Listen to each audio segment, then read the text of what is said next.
Here. Test 1, 2. Testing 1, 2. Whoa. Testing 1, 2. Test 1, 2, 3. Let me see here.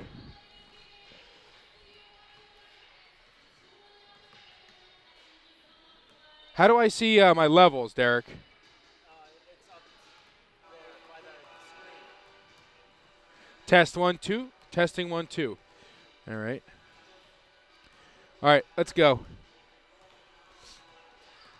I'm going to start it.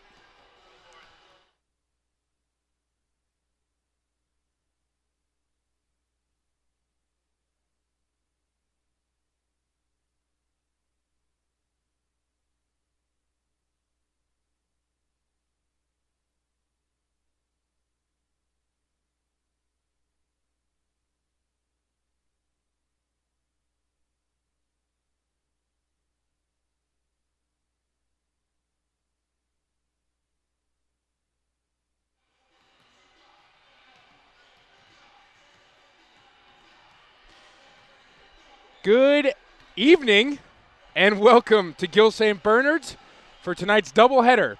As the girls and boys are set to take on Hunterdon Central from Flemington, New Jersey, the Gill St. Bernard's Knights come into this game at a record of 5-2, as Hunterdon Central comes in at 6-1. So it should be a really, really good game. The last time we were here, we saw an excellent start to the season from Gill St. Bernard's as they took down Rutgers Prep by upwards of 30 points, and they look to maintain their dominance here in the Skyland Conference in a conference matchup today against Hunterdon Central. Some pretty big accolades have occurred recently. Alongside Derek Raymond and Sean Lerman, I'm Tom Monfiletto, and I just wanted to talk to you about some of the milestones that were achieved by some of the girls on this Gill St. Bernard's team. Over the holiday break, we had a 2,000-point milestone by Taylor Rooks. Taylor Rooks just eclipsed 2,000 points. She's averaging 25 points per game, 12 rebounds per game. As we said earlier, she is committed to Stanford University, and she is now nominated for the McDonald's All-American Game. So that is a huge milestone, something to be very, very proud of. And on the other side, Jasmine Sina, the point guard, just eclipsed 1,000 points. So you have a 2,000-point score and a 1,000-point score, and it should be a fun one today. As always, let's take a look at our coaches' corner here. Joseph Dema, first year as head coach, and it's been a great season so far. He is the coach of the Garden State Sharpshooters AAU team, and he is their program director. We're going to take a quick break here as they play the national anthem, and we will be back right after this. Good evening and welcome to Gill St. Bernard School for tonight's Skyland Conference basketball contest between the Hunterdon Central Red Devils and the Knights of Gill St. Bernard. Today's contest is being conducted according to the rules of the New Jersey State High School Athletic Association. These rules provide for fair competition among players. Spectators can help promote good sportsmanship by observing the rules of fair play. Any verbal, written, or physical conduct related to race, gender, ethnicity, disability, sexual orientation, or religion shall not be tolerated. Could subject the violator to rejection and may result in penalties being assessed against your team. Each one is requested to take personal responsibility for keeping this competition at a high level of good sportsmanship. In addition, concessions will be available throughout the contest, but food and drink will not be permitted in the gymnasium at any time. Now, would you please rise and face the flag for the playing of our national anthem?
And we are just about set to go here at Gill St. Bernard's inside Aresti Pavilion as the Knights are set to take on Hunterdon Central. And let's take a look at your Knights. Here's the roster for Gill St. Bernard's.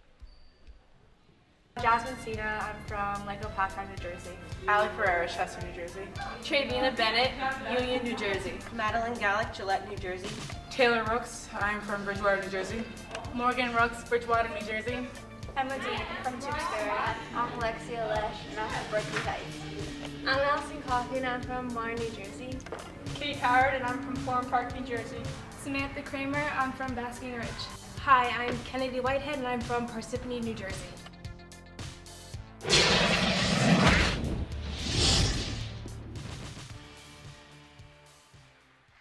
And there they are for you. And here are the starters for today's game. Jasmine Cena will start at point guard. Samantha Kramer will start at the 2. Taylor Rooks at the 3, and she'll be playing down low as well, and she'll also bring the ball up. She's that versatile of a player. Travina Bennett will start at the 4, and Morgan Rooks will start at the other forward position.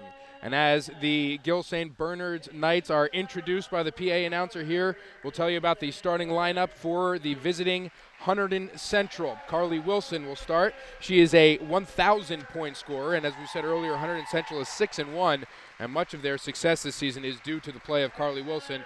At other guard, Mackenzie Roden is a senior. Tess Richardson, Christina Benton, and rounding out the starting 5 is the freshman Michelle Layler. The head coach, Carmen Cook, is in his first year, just like Coach Dema for Gill St. Bernard's. And with that, I will bring in our color analyst for today's game, Sean Lerman. And Sean, we have 2 talented teams coming in. As you said, this is your first time getting to see this Gill St. Bernard's team. Taylor Rooks, as we said earlier, is nominated for a McDonald's All-American spot. What's your level of excitement right now? I'll tell you what, I'm pretty fired up. I was watching these girls in warm-ups, and there's not a single person on this team that can't score the basketball. Everybody is able to make good shots. They look comfortable, smooth in warm-ups, and I think we have a lot of kids here out on this court today that can really play the game of basketball. It's going to be exciting once again. It's going to be a very well-rounded game from both teams, both squads, and wait till you see the way that Taylor Rooks can absolutely take over a game if needed. Jasmine Cena is another one who just eclipsed the 1,000 points not at halftime, but in between the girls' game and the boys' game. Dave Pasquale, the athletic director here at Gill St. Bernard's, will put together a ceremony at midcourt to honor those 2 achievements because they're incredible achievements. 2,000 points in a high school career is just remarkable. And Jasmine Cena just eclipsed 1,000 points. Jasmine Cena, though, she's a girl that we spotlighted last week. She can score at will. She's a great 3-point shooter. She's leading the state, actually, in 3-pointers per game. And she's also an excellent distributor of the basketball. So how important, in your mind, you're a point guard guy, how important is a point guard to be the catalyst of an offense? As a coach, when you have a point guard that you can trust to go out there and make the right decisions, it's just invaluable because it's an extension of yourself out on the court, and that's what she provides for this team. Tess Richardson will take the jump opposite Taylor Rooks. And we are about to be underway here. And the jump is controlled by Jasmine Cena on the other end, and she'll put in the first basket of the game for Gill St. Bernard's. So right off the bat, Jasmine Cena puts in 2 more to add to her career total. Getting across the time stripe for Hunterdon Central is Roden, and this one is off the backboard, but this will be maintained by Hunterdon Central, as Roden will take it underneath. Those are shots you just have to hit. You can't be missing those easy layups early in the game. Hunterdon Central running their inbound set, and find Michelle Layler at the top of the key. Roden with the left hand, it's no good. Rebound underneath, and a foul will be called. Looks like that's going to be on number 11, Morgan Rooks. So the foul will be against number 5, Christina Benton, who will shoot 2. So it looks like Gill St. Bernard's is going to ramp up the pressure early in today's game, as the first free throw is made by Benton to put Hunterdon Central on the board.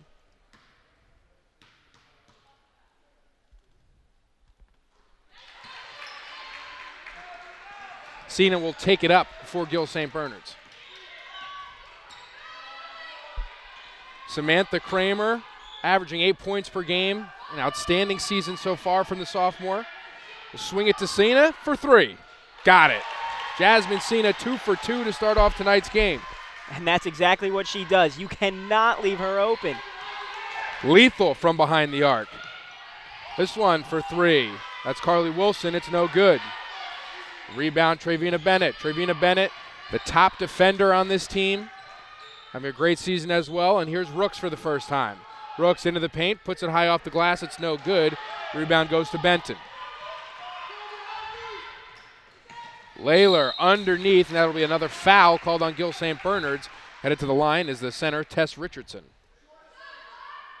Rooks may be pressing a little bit on that shot there. She's going to get her points. She doesn't need to force it early. She's good enough. She can let the game come to her. Richardson will head to the line for the first time tonight. As a chilling silence enters the arena, and she will put down the first one.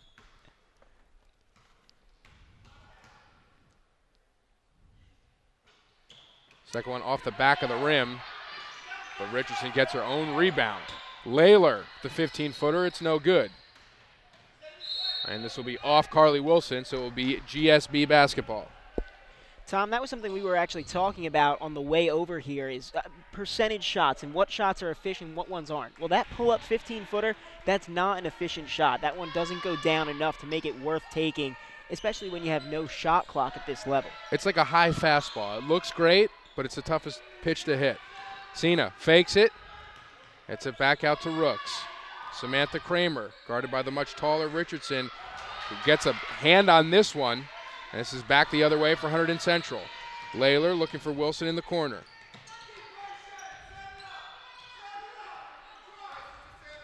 Coach Cook yelling to set up the offense for Central. Back down to Wilson. Wilson off her left foot is no good. Good rebound by Morgan Rooks.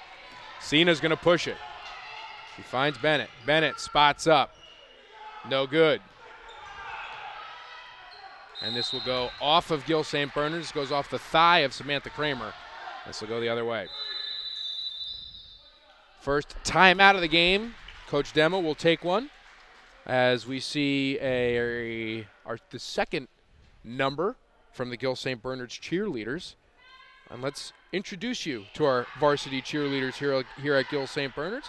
We have Emily Boynak, Reina Delermo, Sally Gordon, Carly Myers, Charlotte Reed, Grace Clayton, Allie Haversat, Jade Mikhailo, Kim Calabrese, Gabriela Gomez, Claire Jenkins, Kristen Murtha, Dylan Rowell, Mary Coors, Sarah Fenton, Emma Cullen, and Carly Matthews. And that is your Gill St. Bernard's cheerleading squad. You can see the crowd starting to fill up as the boys team looks on, sort of in the Jerry Jones box up top. Layler, really quick, decent handle. And Tess Richardson barely escaping the boundary, and it's a good pass. And that's Mackenzie Roden's first bucket of the game. Good job cutting to the basket there and then finishing at the rim. Hunterdon Central so far taking advantage of the open areas on the court as Taylor Rooks bombs a three. And this one is no good. Rebound goes to Richardson. Tess Richardson showing her versatility.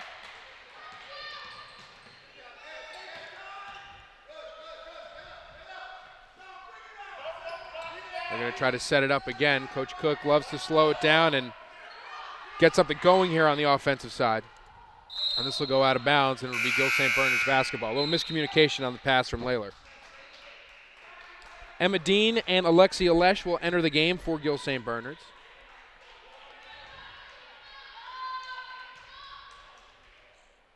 Emma Dean from Tewksbury, New Jersey.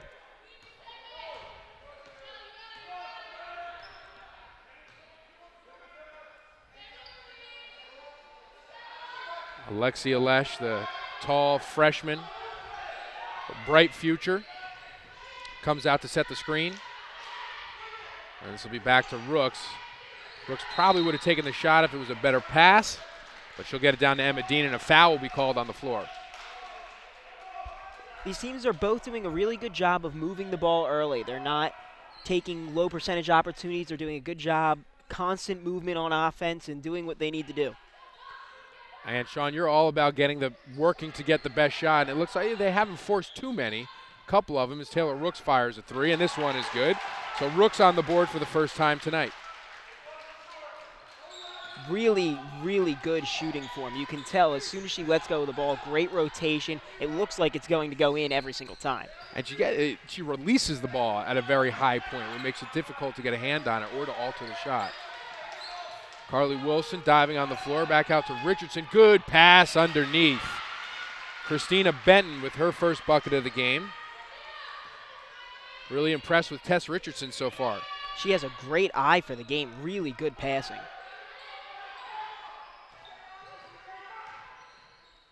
Rooks looks like she was fouled, but a good cleanup by Trevina Bennett, and she is fouled. So an opportunity for a 3-point play for the senior forward. I'm not sure if Rooks just had that ball batted away or if that was a pass, but either way, turned out pretty good, and she ends up with an assist on the play.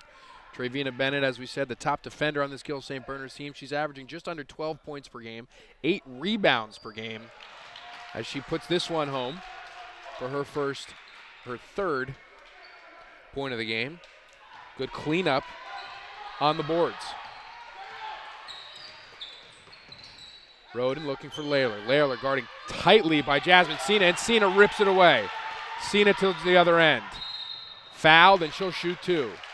And Sina just took it right out of the point guard's hands there. No swatting it away and picking it up. Just grabbed the ball, took it, it was hers, and then took it all the way to the hoop.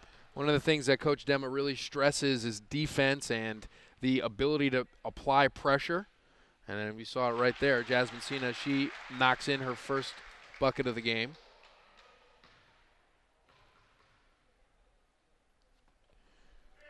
The second free throw is good, as we're going to see the steal right here on the replay.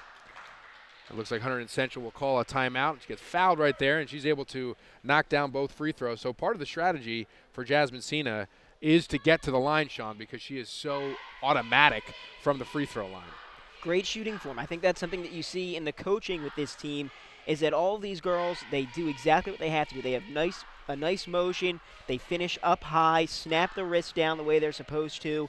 And, Jasmine Sina, perfect example of that in the way she shoots her foul shots. 15 points a game, 6.5 assists per game. She's the leader in New Jersey in that category. She has 3 steals per game, which is good for top 5 in the state. And she leads the state in 3-point field goals per game. So she is living up to the bill.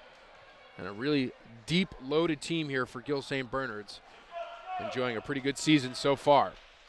13-7 is the score. Under 3.5 minutes to play here in the first quarter. Pretty evenly matched game so far. Gill St. Bernard's putting on the full court press. Richardson almost getting into trouble there. Sina guarding Wilson, and a wide open Benton underneath, and she'll shoot 2. Tom, I have a bit of a love-hate relationship with the full court press, and right there on that play you saw why it can be great and why it can be not so great. Great pressure, almost get a steal. The problem is when you don't get that steal, sometimes you leave someone open for a layup, and that's what happened there. Although they looked really good on that press, I think they'll get a few steals off of it if they continue to run it. High risk, high reward. Are you a Shaka Smart enthusiast? A what? A Shaka Smart enthusiast? Shaka Smart. He's the head coach for VCU with the Havoc defense. Oh, yes, the Havoc defense. I'm a more traditional defensive guy. I like a standard man-to-man, pick your guy up at half court and just do what you're supposed to do. So you're an Aaron Kraft enthusiast. I don't mind Aaron Kraft.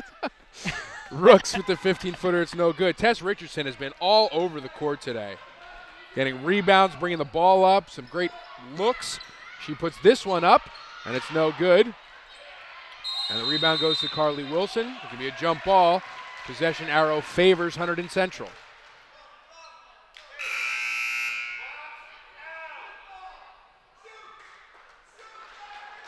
Samantha Kramer back into the game for Gill St. Bernard's.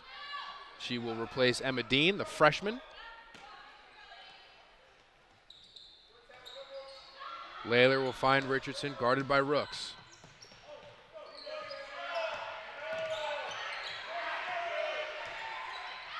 Roden with the left hand. Nice bucket off the glass. Really good take to the hoop with the left hand there. Mackenzie Roden has 4 on the day. That's her second field goal of the game.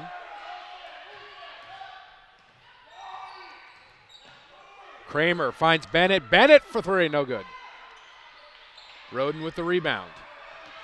Gill St. Bernard's getting very comfortable with the shot behind the arc as Jasmine Cena will be called for a foul. And Tess Richardson will head to the line once again. I don't mind Cena aggressively going for that ball there. You know, she tried to swat it down out of her hands and, you know, you come up with a foul, but it's all right to be a little aggressive under the hoop, especially early in a game. Make them think twice about taking it up to the basket. Pretty physical game so far here, Sean. 7 total fouls thus far.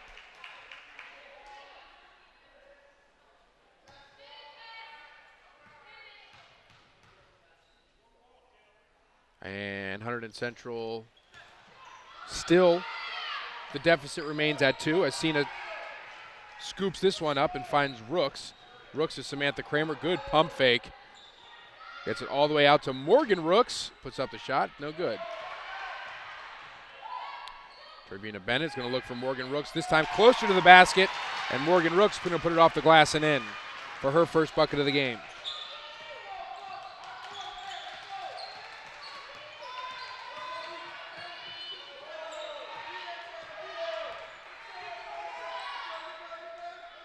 Carly Mastro-Giacomo into the game for Hunterdon Central, being guarded by Samantha Kramer. Layler looking for Roden underneath. Good defense by Rooks. That's a block for the senior. Great shot block there to get her hand up. Kramer from downtown, no good. Another jump ball, and it looks like Gill St. Bernard's will keep this one. Checking in to the game for Hunterdon Central, Sam Ansowich.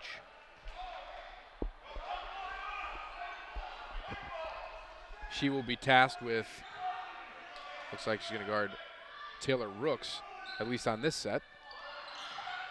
And Rooks gets it. She'll switch off and switch back to Taylor Rooks. Samantha Kramer at the top of the key.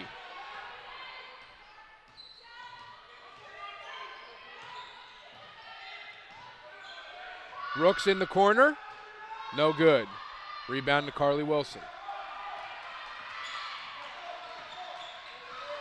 Layler's going to bring it up gingerly for Hunterdon Central. Mastro-Giacomo trying to set a screen, and this one swatted away by Taylor Rooks. That's her second block of the game. Rooks absolutely making her presence felt down there in the post, making Hunterdon Central think twice about going right at the basket, which is something really important to do this early in the game. And another strong shot blocker, Alexia Lesh, back into the game for Gill St. Bernard's. Lesh, only a freshman, has already been offered by St. Peter's, John. Wow. So, very long, excellent defender.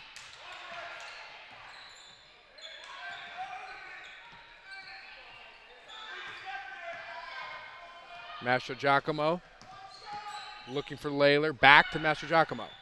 This one off the knee and out of bounds, so Gill St. Bernard's will take over possession.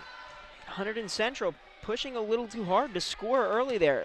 You know, high school level no shot clock means you can hold for that last shot. And now they give St. Bernard's another opportunity. Good job by the Gill St. Bernard's D to sort of bait Hunterdon Central into coming into the lane where they had boatloads of help. As Jasmine Cena fires this one up, it's no good. Chase for the loose ball. Carly Wilson wins it. And there's another block by Morgan Rooks, and that'll do it for the first quarter here. Score 15-11 in favor of Gill St. Bernard's. Not the prettiest quarter, but a productive one at that as they go into the second quarter with a 4-point lead. We're happy to have you tune into tonight's live stream. This is a new initiative for the school, and it's brought to you in part by the GSB Booster Club. If you're interested in becoming a member of this very important parent group on campus, please contact Jill Moriarty. Some important upcoming events here at the school. We're going to take a look right now. On January 22nd, it's the African Children's Choir. There's free admission and voluntary donations are accepted at the door. On April 12th is to save the date for our annual dinner dance and auction here at Gill St. Bernard. Stay tuned for more details in the coming weeks. And then May 2nd and 3rd, you can save the date for our alumni reunion weekend. The journey of life may have taken you in different directions, but come back to where it all began. Stay tuned to alumni.gsbschool.org for more information. Campus looks extra nice with some snow cover on it, Sean. It's your first time on campus. Beautiful campus. As we were pulling up, I almost didn't know if we were in the right place because I thought I was looking at a college. This place is so nice. That is the reaction that most people have upon entering Gill St. Bernard's for the first time. And we're lucky enough to have some pretty decent athletics at the school, too. I was talking to Dave Pasquale before the game started. Gill St. Bernard's was the recipient of the ShopRite Cup last year, which is awarded to a team or a school in each group, 1, 2, 3, 4, non-public A, non-public B, that accumulates the most points based on championships, tournament runs, and placing in those in postseason activity. And Gill St. Bernard's won for non-public B. Tess Richardson, this one off the mark. Good offensive rebound by Roden. And Mackenzie Roden puts it in for her third bucket of the game. Both of these teams doing a good job on the offensive glass. Seems like there have been a lot of offensive rebounds for both teams. This one will be a 2 from Taylor Rooks, just inside the three-point line. That's 5 for the senior, headed to Stanford University next year.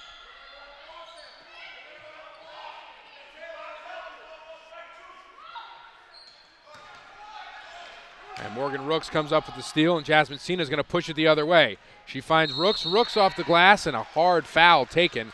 She will shoot 2. The foul will be on number 32, Sam Anstovich.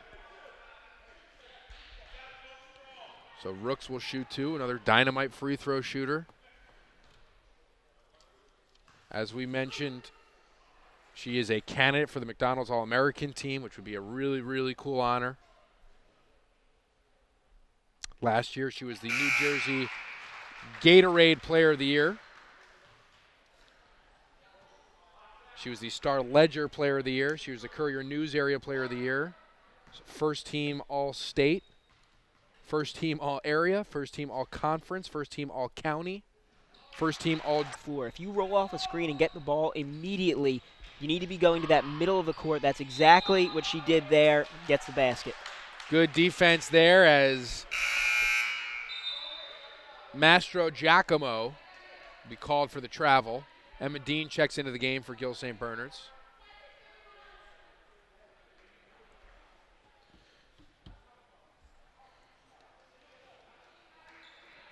Game once again being brought to you in part by the GSB Booster Club. We will have 3 more doubleheaders after this. One at the end of January, January 30th. Immaculata will travel to Gill St. Bernard's. Then we have a couple in February as well. Taylor Rooks drives the baseline, up and under with the left hand. It's no good. Rebound goes to Anstovich, and there's going to be a jump ball. Alexia Lesh getting involved there, and it will be Gill St. Bernard's basketball. That's a tough shot by Rooks. It's one that she can absolutely make, but perhaps maybe if she had kept dribbling through, she would have been able to find a teammate for a higher percentage shot. Cena gets out of trouble from the corner.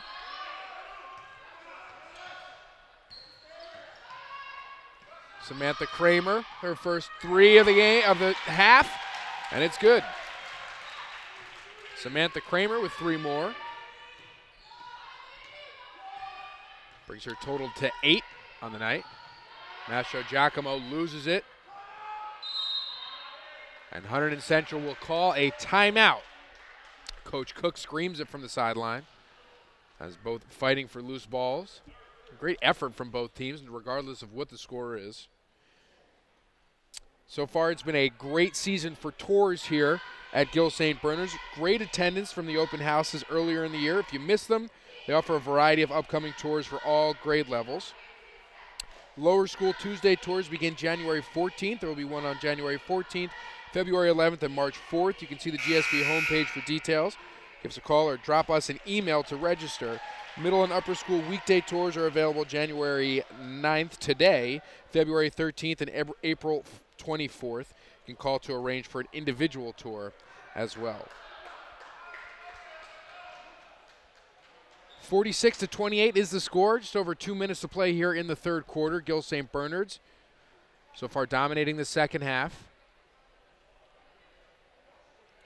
Went into halftime with a 15-point lead. That lead has now grown to 18.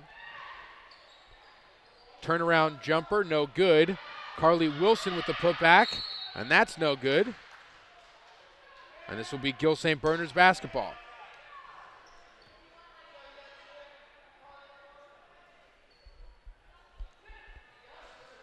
Hunterdon Central putting the pressure on, starting to pick up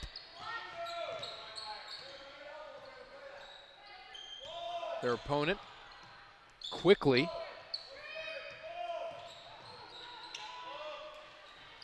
Kramer guarded by Roden. Tess Richardson on Emma Dean. Brooks goes the opposite way of a pick, and she will draw the foul from Tess Richardson, head to the line and shoot two. Great take there by Rooks right at the basket. When you drive to the hoop, good things happen. You just go right there. You know, if you go up hard, there's a good chance that you're either going to score or you're going to get fouled and get a couple of easy opportunities from the foul line. First free throw is no good from Taylor Rooks. That is an uncommon miss from the free throw line. That's a giant head that we saw. It's a nice looking head. Taylor Rooks buries the second one. I believe that was the head of Mike Falco, the head coach for the Hunterdon Central boys basketball team, as Alexia Lesh gets her hand in there and forces an almost turnover, another jump ball, and this will be Hunterdon Central basketball.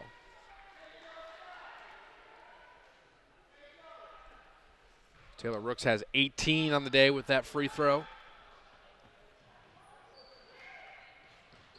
Richardson looking for Roden, and Rooks knocks it away. Off to the other end, Jasmine Sina. Blocked by Richardson. Second chance opportunity by Alesh is no good, and another jump ball. Probably the fifth jump ball of today's game. Have we mentioned yet in this broadcast how strong Taylor Rooks is? That's the one thing that we haven't mentioned, but she is a force.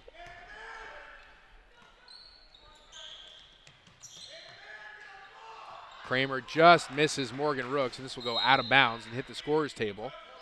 So a turnover. And Hunterdon Central will control the basketball under their own basket.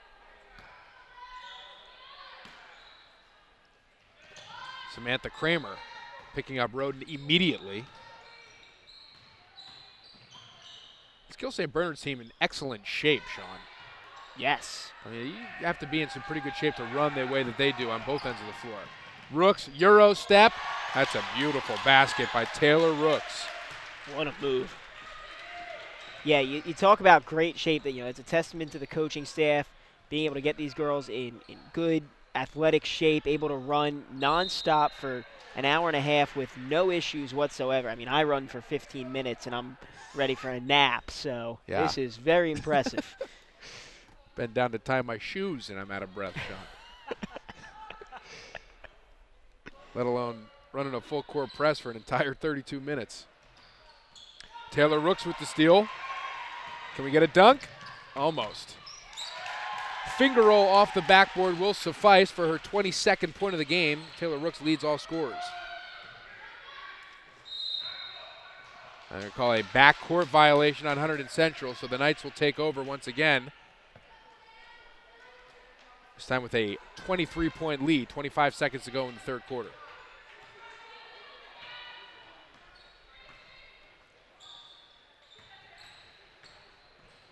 No need to hurry here. You know, no shot clock.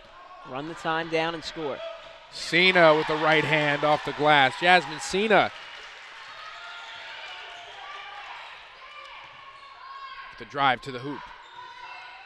3 seconds to go. Benton, no good. So that'll do it for 3 quarters of play here at Gill St. Bernard's. The Knights lead Hunterdon Central by a score of 53-28. It's been all night so far. The second quarter and third quarter. And a lot of the points coming off of fast breaks, a couple of three-point shots involved. It was an extremely successful fall season for Gill St. Bernard's as the girls' tennis team won the Skyland Conference Raritan Division Championship, as well as the non-public B South Sectional Championship. Boys cross country were the Prep B champions.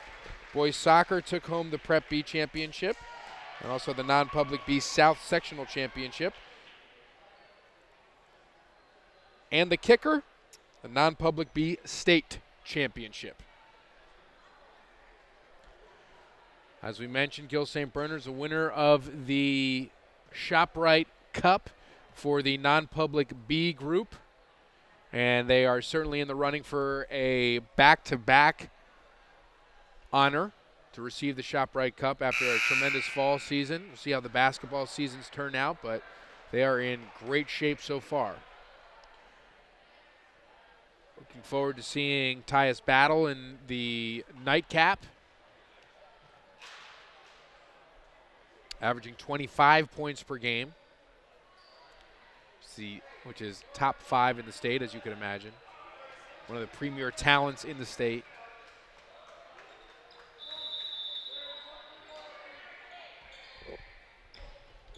Hunterdon Central will start out with a sizable deficit.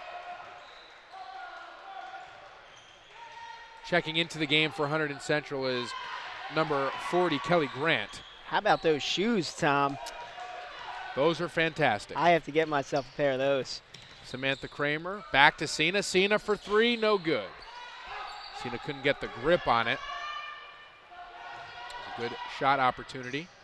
And into the game for Gill St. Bernard's and committing the foul, number 3, Allison Coffey.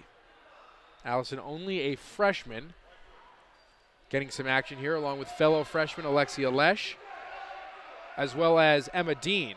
So we are looking at mostly the future here for Gill St. Bernard's as Alexia Lesh comes up with another block against Carly Wilson. As we have we have 3 freshmen, a sophomore, and a senior on the court for the Knights.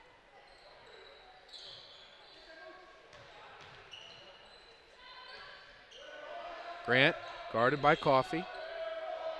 Entry pass inside, deflected by Alesh, and Jasmine Cena takes it the other way.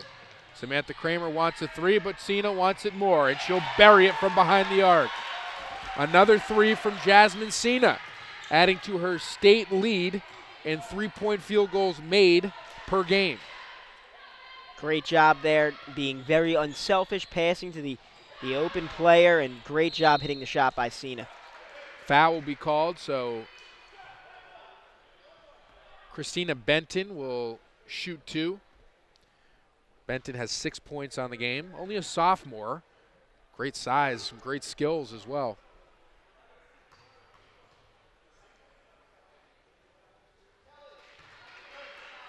First free throw is good.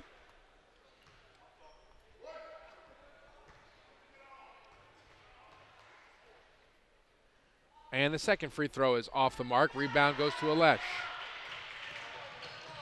Cena, pass a little bit too strong for Kramer. So this turnover will hand the ball over to Hunterdon Central.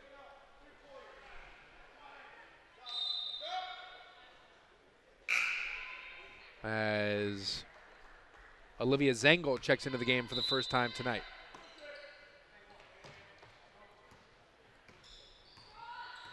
Kramer keeping the pressure on.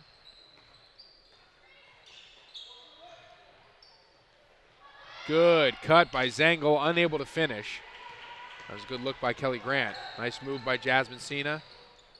And Kramer in her favorite spot. Allison Coffey drives baseline, but not before a couple of extra steps.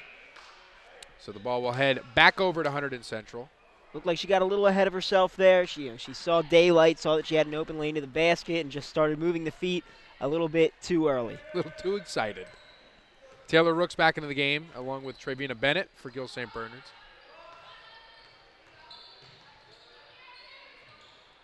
Zengel guarded tightly by Emma Dean.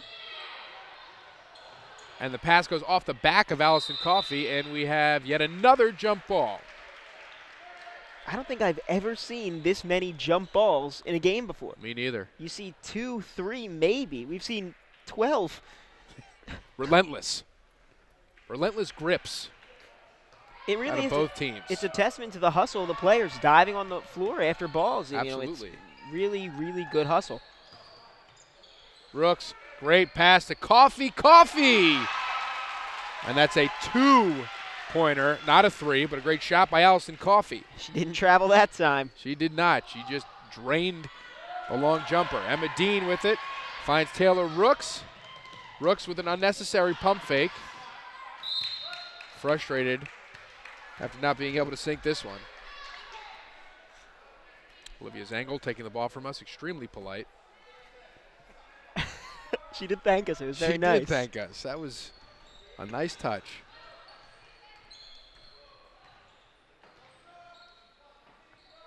Kelly Grant, you know, some players sometimes it's difficult to remember and put a face to a number. Kelly Grant with those knee pads and shoes, you will never forget. No. Taylor Rooks drives to the basket looking for Trevina Bennett. No good. Dean fires it back up, and Emma Dean puts it in for her first bucket of the game. 5 minutes to go here in the fourth quarter as the boys team patiently awaits. So I'm going to go out of bounds, but Hunterdon Central will maintain possession. Morgan Rooks checking into the game, as well as, I believe that's Lauren Armelino for Hunterdon Central.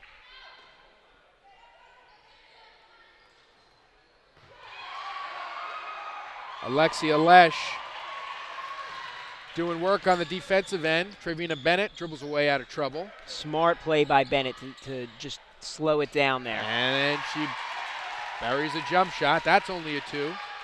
Like a lot of long jumpers just inside the 3-point arc for Gill St. Bernard's today.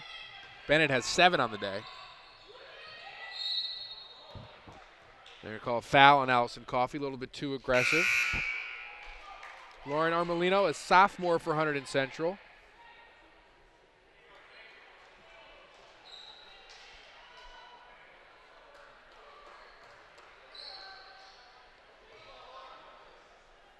And she will shoot, I believe, 1-on-1. As Hunterdon Central is in the bonus.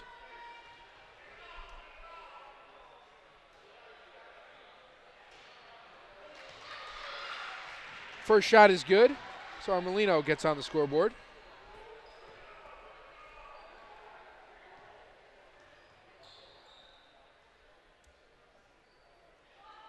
And the second one is short. Alesh gets another rebound.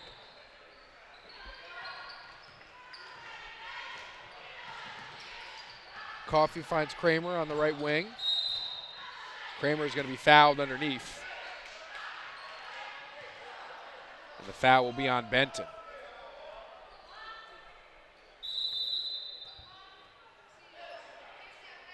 This Gill St. Bernard's team, Sean, just has an unbelievable ability to really pull away and seal a game early in the second half. Up by 15 at halftime, and now with just about 4.5 minutes to go in the game, and they have a 33-point lead and more than double the points of Hunterdon Central. I think their ability to really finish at the rim and convert on second chance opportunities really makes it difficult for a team to come back, and their outside shooting is just absolutely lethal. If they wanted to, they could shoot threes all game because they do an outstanding job of getting open. When teams play zone against them, they can make them pay by knocking down outside shots. And the rebounding on this team has been great. On the defensive end, it leads to transition points. On the offensive end, it leads to extra opportunities, and they've been converting all night long. And that transition is really what wears a team down, where a team can maybe keep it close in the first half, but by the third, fourth quarter, you're exhausted and you just can't keep up. Samantha Kramer from the corner. This is no good. And we have another jump ball. This one will go to Hunterdon Central. Anstowich will inbound it.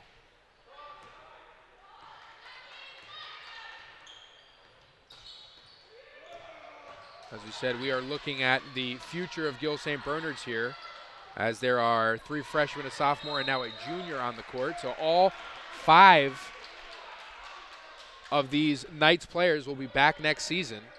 That's something that Coach Dema has to be pretty excited about. Some great players out on the court right now, so that's definitely something to get excited about.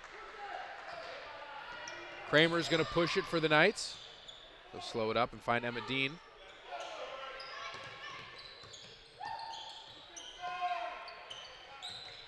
Allison Coffey, fearless with the basketball.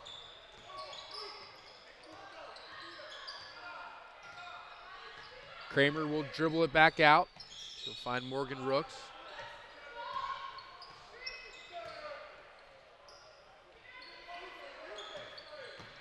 Dean to the basket.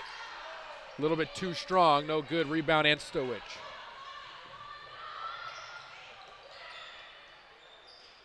And this one is no good. And this will go off of Allison Coffey, so Hunterdon Central will maintain possession. Little out of control with that shot there. I think she kind of caught her feet moving and knew that she had to get the shot up, or she may have been called for a travel. They're fortunate to get the ball back, but that was not a great attempt at the basket. Sean, so far today you've seen some great things, I would say. What is your first impression on somebody like Taylor Rooks? It's, she does it all. You talk about players that can impact a game in every single facet, where defensively you have to know where they are.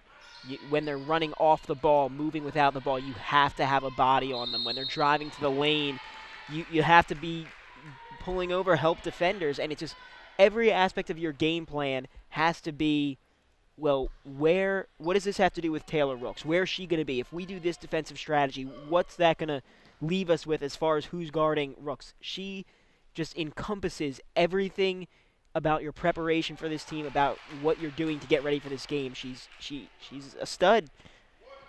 As long as she's healthy, this is going to be a very, very difficult team to contend with, especially as the season gets on, because this team is just kind of getting their legs underneath them and really kind of finding out who they are, what their strengths really are as a unit, not only by one player, but we've also seen some excellent talent. Obviously, Jasmine Cena, 1,000 points in her career.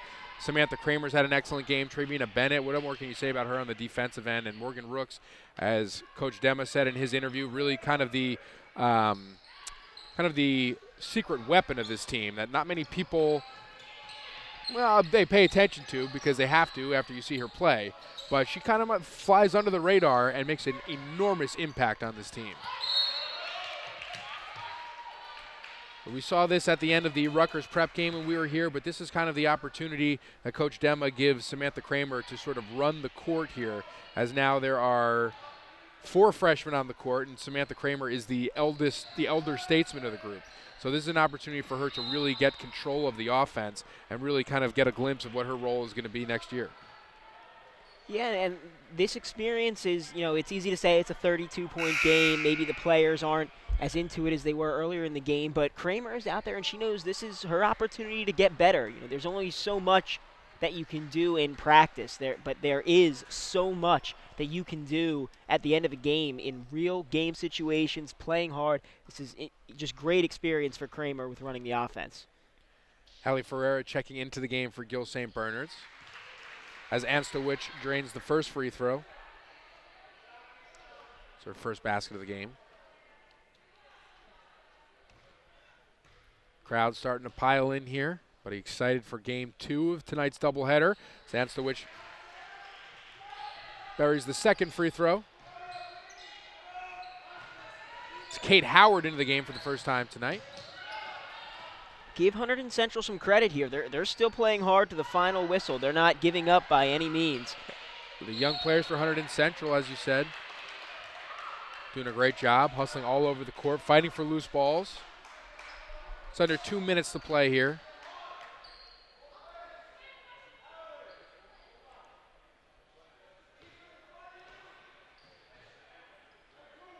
Howard to inbound it. She finds Emma Dean. Hunterdon Central with a pretty effective press on here. Gill St. Bernard's looks to pass their way out of it, and they do. And Alesh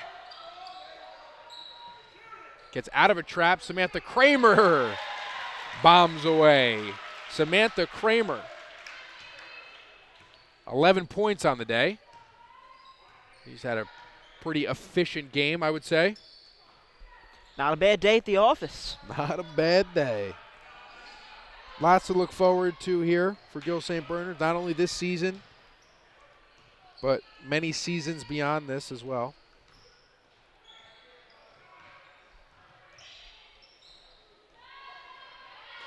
Armelino for three, it's no good. Rebound goes to Kramer. And this one is stolen away. Off the glass and in by Hannah D'Amico. Under a minute to play here. Hunterdon Central continues to press. D'Amico, good defense on Alesh. And Coach Demo will call timeout. They'll call a full timeout here.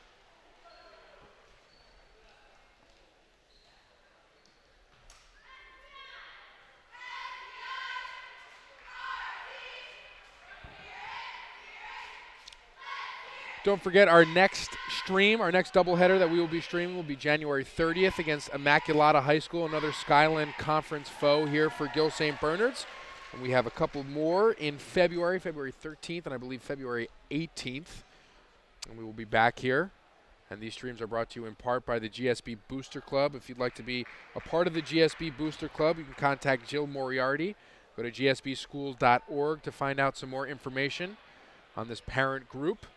Been kind enough to help put this together, bring you some live basketball action all season long. Gill St. Bernard's makes a run towards a Skyland Conference championship and hopefully eventually a run at the Tournament of Champions, which has been the goal all season long. They certainly have the talent to do so. Very well-rounded as well. It's a very deep team, would you say, Sean?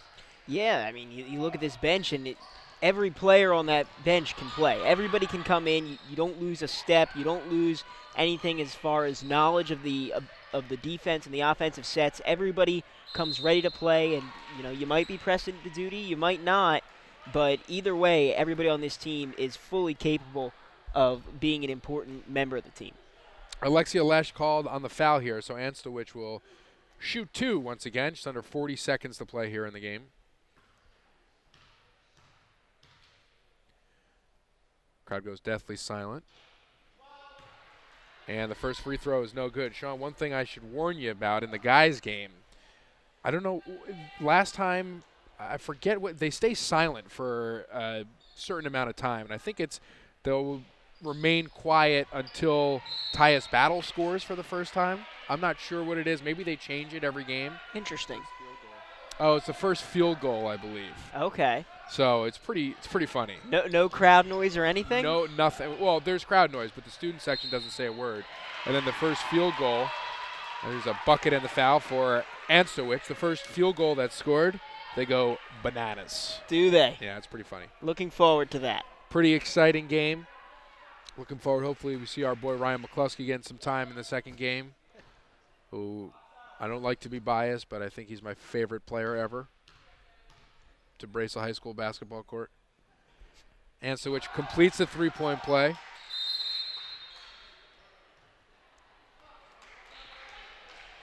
And a timeout is called. 29 seconds to go. Gill St. Bernard's lead 66-38. And I don't mind these timeouts at the end of the game. Yeah, they lengthen the game a little bit, but these are great teaching moments. These are opportunities for a coach to say, hey, it's the last 30 seconds of the game. We don't have to play like it's a 66-38 game. Let's play it like it's a 66-65 game. This is a really good opportunity to work on your sets, work on what you need to do. Sean, Strive is active on social media. You can follow us on Twitter and Instagram at @Strive_network. We'll decide a couple players of the game tomorrow. You can follow it. You can check it out on Twitter and Instagram. Post a couple of pictures. And we will select the player of the game for each game. That's at @Strive_network. And you can tweet at us. Let us know how you like the broadcast. Let us know how you feel about this Gill St. Bernard's team that's been completely dominant in the two streams that we've put together so far. And we would be happy to converse with you over this social media forum. Cade Howard's going to find Ferreira. Kicks it back out to Emma Dean. Emma Dean, no good. Anslewich with the rebound. 15 seconds to go. Good defense by Ferreira. Armelino for three, no good. And another jump ball. And it'll be Knights basketball. I really would be curious to see some statistics on average number of jump balls per game, because we are far exceeding the norm. Kate Howard puts it up. It's no good. And that will do it. Gill St. Bernard's defeats Hunterdon Central by a score of 66-38. And what a game it was. A very complete game in all aspects, both ends of the floor. Taylor Rooks leading all scorers with 22 points. She added 3 blocks to that total. Jasmine Sina added 15 of her own and a couple threes. Sam Kramer added 11 points. Trevina Bennett with 7.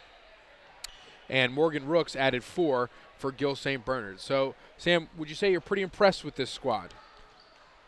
I'm Sean. Sean, would you say you're pretty impressed with this squad? I would say that I'm so impressed I've almost forgotten my own name. Yeah, I know. It's unbelievable. This team, you said it exactly right, Tom. Every aspect of the game, both sides of the court, all of these girls came out to play hard today. Maybe in the first quarter, not as excitable and ready to go as you would have hoped, but, man, by quarter number 2, they were rolling, and every facet of their game just was right where it needed to be. If you were to choose a player of the game, put you on the spot, who do you think it would be? I think it might be Taylor Rooks. I think I would agree. Taylor Rooks, 23.2 points per game, 11 rebounds per game, 2.5 blocks per game, and 3.2 steals per game as well. And he's also averaging a couple of assists per game.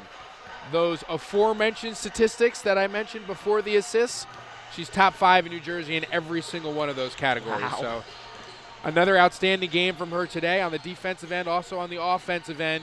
She can shoot it, she can score underneath, and she can facilitate and lead this team. If this Gill St. Bernard's team plays like this for the rest of the season, it's going to be tough to beat them. And that's a high-quality opponent, too. Absolutely. 6-1 Hunterdon Central team comes in here. They drop to 6-2. Gill St. Bernard's improves to 6-2 on the year. And we look forward to what the rest of the season will bring. For Sean Lerman, Derek Raymond, I'm Tom Monfiletto. We will be back in about 15 minutes for the start of the boys' game. And stay tuned for a very special presentation at halftime from the athletic director, Dave Pasquale, who is going to honor Taylor Rooks and Jasmine Sina. Not at halftime, I'm sorry. I believe it's going to happen before the start of the men's game. So we will see. If it doesn't happen before the start of the men's game, it'll probably happen at halftime during the men's game. But stay tuned either way. Keep it locked right here. The boys' game will follow in about 15 minutes.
And welcome back. Game number 2 of tonight's doubleheader. Gill St. Bernard's taking on Hunterdon Central inside Arresti Pavilion.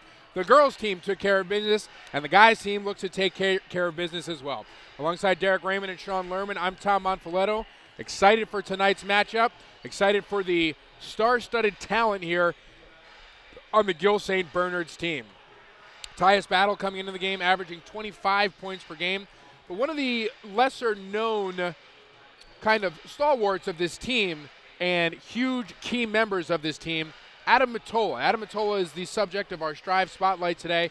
He's only a sophomore. He led the team in scoring with 15 points. Him and Tyus Battle, both cashed in 15 points against the perennial powerhouse Hudson Catholic, and that was one of their 2 losses of the year for Gill St. Bernard's. His brother Alex is currently playing for Dartmouth, and Adam is a shooter.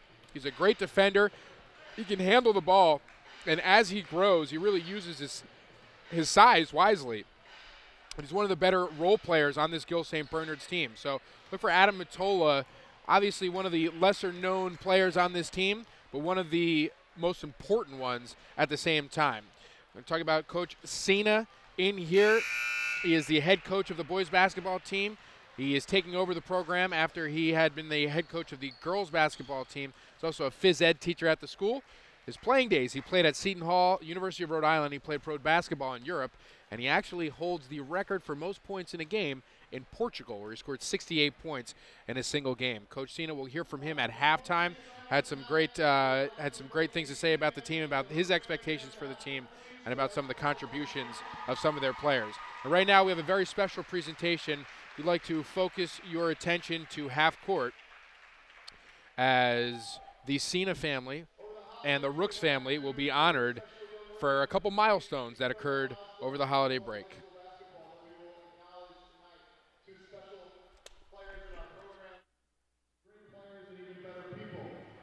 We had the Milestone College tournament. Jasmine Cena scored her 1,000th career point. Let's congratulate Jasmine Cena.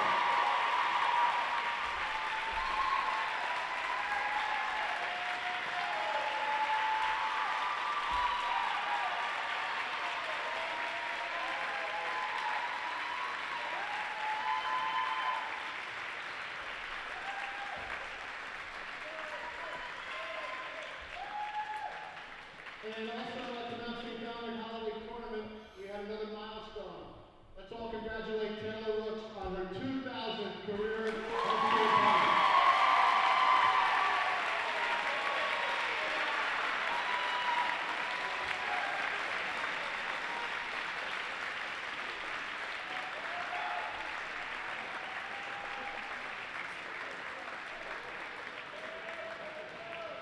How about one more collective round of applause for 2 special young women and 1 basketball player.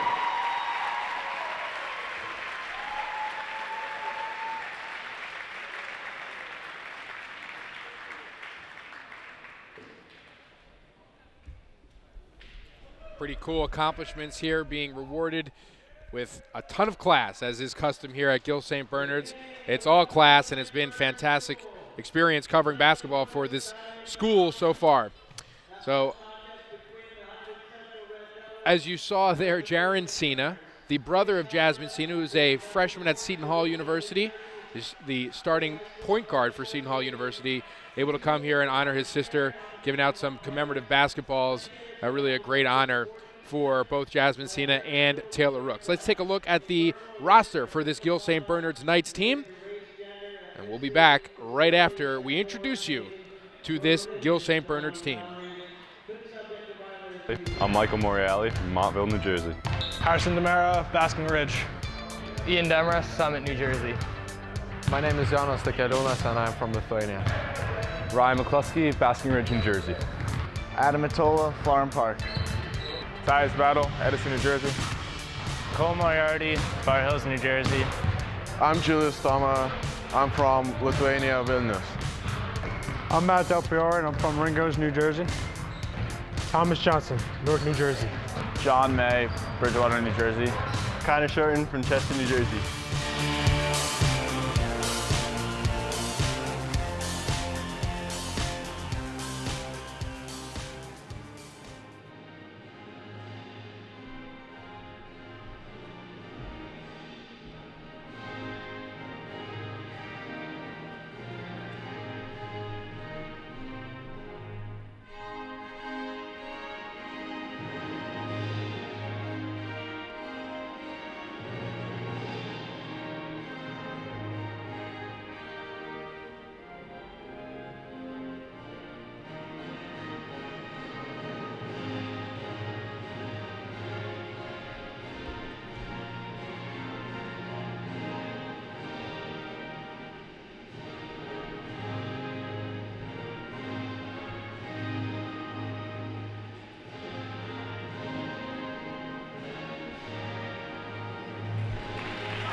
And just about ready to start here. We'll take a look at the starting lineup for this Gill St. Bernard's team. Starting at point guard, junior John Michael Mia. We'll have more on him a little bit later in the broadcast. Sophomore Adam Matola will start at the 2. Tyus Battle at the 3. Julius Stoma, the sophomore from Lithuania, will start at the 4. And Ian Demarest will start at the 5 for the Knights. And they've gotten some excellent play out of their 2 Lithuanian students, Julius Stoma and Jonas Stekaliunas, both excellent presence. Both provide an excellent presence on the glass, on the defensive end of the floor. Both very, very long. And we saw Jonas Stekaliunas in the first game that we saw them play against Bishop Ford Central Catholic. Had an outstanding game and really was impressive in his shot blocking ability. So they're getting a lot out of their 2 Lithuanian transfer students. And they look to continue that trend in today's game against a tough Hunterdon Central opponent. So, Sean, you were able to see the girls' team. You've heard a lot of hype about the guys' team. What do you think excites you the most about today's matchup? Well, I think we're going to see a lot of really, really good athletes and guys who are not just athletes but great shooters. You know, that two-dimensional game that you have when you can get to the basket and you can pull up and hit shots from beyond the arc. I think that's a really unique blend of styles that this team brings to the table, as a lot of players are athletic and have great shots from beyond the arc. Starting for Hunterdon Central will be senior Jeff Derzowick, averaging 17 points per game. Senior John Patrick will join him. He's averaging about 9 points a game. Miles Thomas, the junior. Colin McNeil, the sophomore, and the sophomore Cole Hant. So a young starting lineup, relatively young starting lineup for head coach Mike Falco and Hunterdon Central. The assistant coaches for Hunterdon Central, Kevin Conway, Nate Moore, Mark Angelo. The assistant coaches for Gill St. Bernard's, Nate Shuresh. That is for the girls squad. Kyle Just, Carlton Owens, Cliff Schaefer, Mark Matola, and Mergen Sina, obviously the head coach for this Gill St. Bernard's team. Want to give a quick thank you and a shout out to Kyle Just for helping us locate some of the statistics of this Gill St. Bernard's team, and we'll get to those a little bit later, and some of them are just dumbfounding, especially those of a one Tyus Battle, who's going to be a really exciting player to watch all season long, and he has just continued his run here, averaging about 25 points per game, which is at the top of the state, and he can really take over a basketball game. Also leads the team in rebounds and steals, so you can see him on the defensive end creating some of his own opportunities on the offensive end. He's going to be a really exciting player to watch today.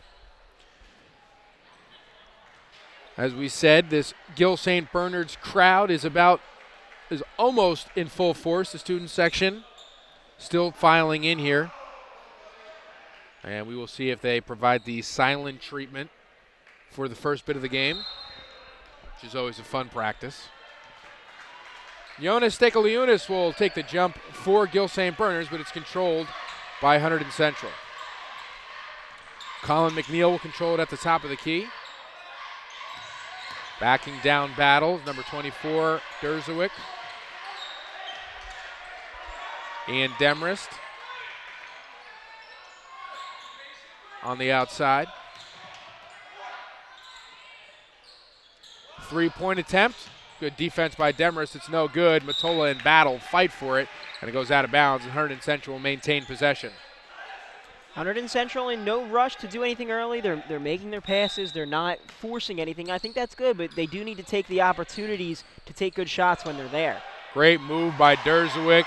Coach Falco said to me before the game, he said, watch out for this one. You're going to be saying his name a lot. And Derzowick on the board for the first bucket of the game. Hunterdon Central putting on a full court press. Gill St. Bernard's able to beat it with some nice crisp passes.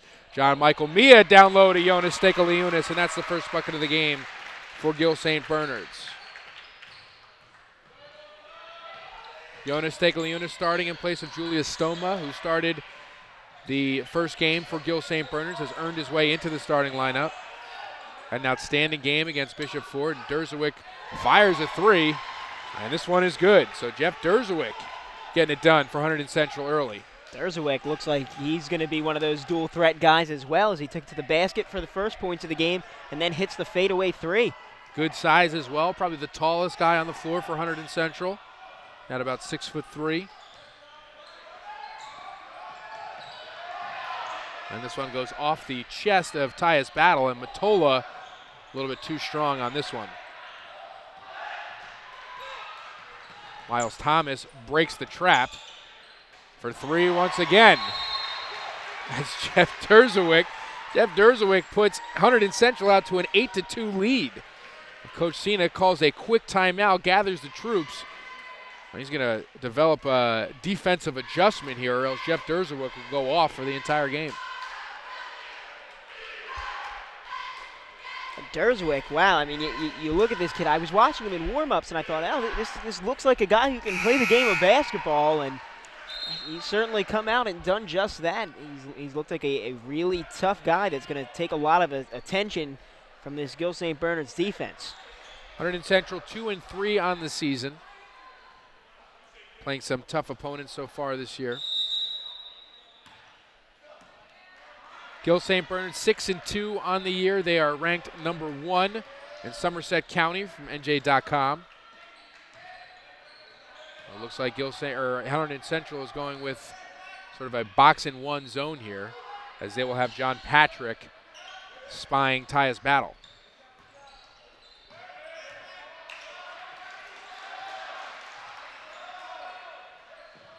Matola, good entry pass to Stekaleunis.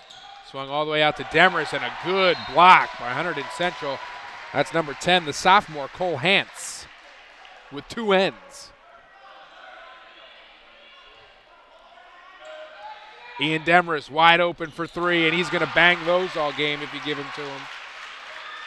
Ian Demers, his first bucket of the game. Miles Thomas guarded tightly by John Michael Mia. Hantz hits the 3. Cole Hantz on fire. Maybe not quite. A couple good plays in a row, we'll say. Getting warm. Getting warm. He's warming up. It's cold outside, but he's warming up. He's got the burners on. Nice block by Derzowick. So far, it's been all Hunterdon Central here in the first quarter, as Mike Moriali will enter the game for the first time today for Ian Demrist, the freshman out of Montvale, New Jersey. Really, really impressed with him the first game that we saw. Excellent court vision. Really just at the right place at the right time all the time, it seemed. Tyus Battle looking to get going. Adam Matola fires up a 3. No good. And Hunterdon Central will push it the other way. John Patrick guarded by Tyus Battle.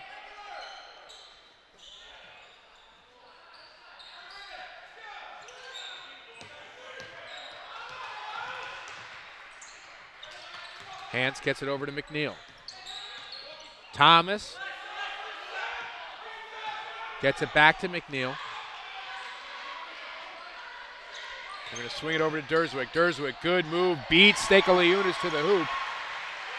And that is Jeff Derzowick's 10th point of the game already. 10 of 13 Hunterdon Central points have come off the hot hand of Jeff Derzowick. Gill St. Bernard's got to find a solution early, as a foul is called on Tyus Battle, against Tyus Battle. It'll be the first one of the game for either team. And Julius Stoma enters the game for the first time tonight for Gill St. Bernard's. Derzowick continues to score the ball well as he took that one to the basket. It was a really difficult shot to make, but he had the right spin on it. Matola with the 3-point opportunity, no good. Julius Stoma, excellent offensive rebound, and he will head to the line and shoot 2.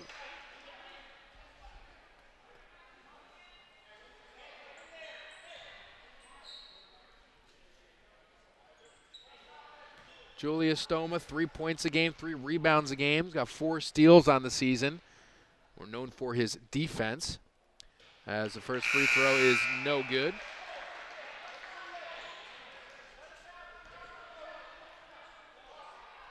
Stoma, another guy that fights for every single loose ball, keeps it alive for Gill St. Bernard's. Second free throw is no good. In and out. Rebound goes to Derzowick. McNeil looking to push it for Hunterdon Central. Good defense by John Michael Mia, and it'll be a jump ball. Gill St. Bernard's will take over. John Michael Mia has shunned the Will Purdue face mask that he used to don earlier in the season. And you can see he's a little bit lighter on his feet, Sean. Yeah, those masks can can be a little bothersome at times. You know, a lot of guys have to wear them. They feel more comfortable with them. But if you can avoid it, a lot of times you have some better vision without it. Harrison DeMera for 3, no good. Good rebound, Mike Moriali. Battle at the top of the key. McNeil swipes it away. Colin McNeil all the way to the hoop, and Tyus Battle will be called for a goaltend. Colin McNeil, his first bucket of the game. Battle can get up there and block those shots, but that one was rolling around on the rim for a little bit before he even made contact with it. Hunterdon Central really clicking on all cylinders so far here today, Sean. Absolutely. Michael Mia is going to bring it back out as Coach Cena calls in a play. Hunterdon Central has an excellent game plan to keep Tyus Battle at bay. I think we've had a shot opportunity yet from the standout sophomore. John Michael Mia floater, no good. Rebound to Hance, and McNeil's going to push it. Miles Thomas drives baseline. Good defense by Julius Stoma. That's 1 block for him on the game. This one poked away, and JM puts it through for the Knights.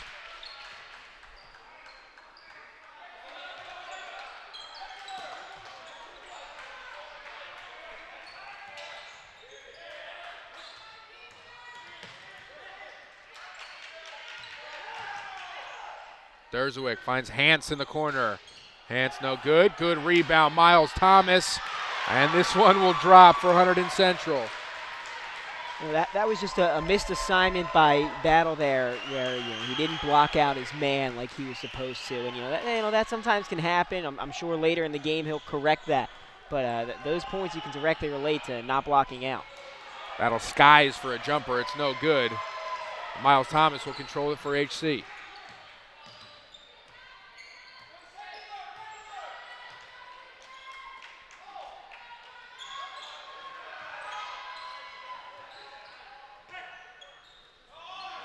John Patrick puts up a 3. It's no good.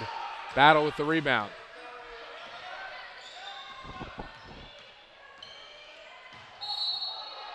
And he's going to draw a foul on the floor. Good move slashing to the basket by Tyus Battle as Ian Demarest will enter the game for Gill St. Bernard's. Battle so quick with the ball there. I mean, he's going one direction and suddenly he's 3 feet away in the other direction. Really, really impressive. Ryan McCarthy will come into the game. He will take the place of Cole Hance on the court. Harrison DeMara.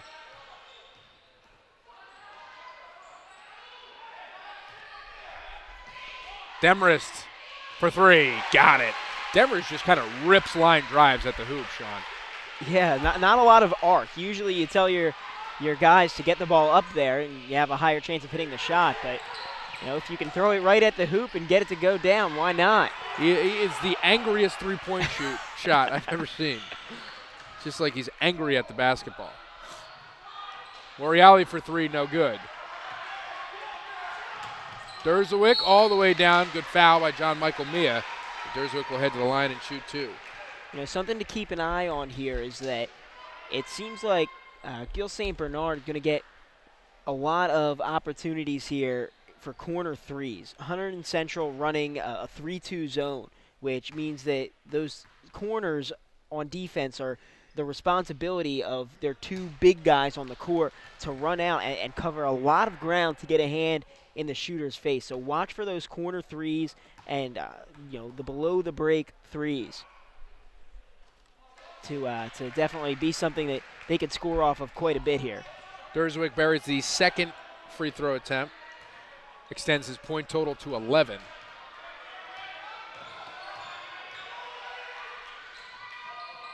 DeMara in the corner, looking for John Michael Mia. Michael Mia is going to set up the offense once again.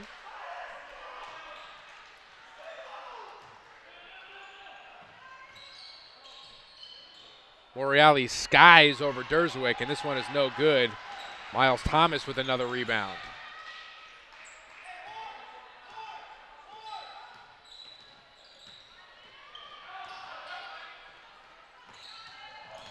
Good move by Derzowick. Derzowick draws another foul, and he'll head back to the free throw line to shoot 2.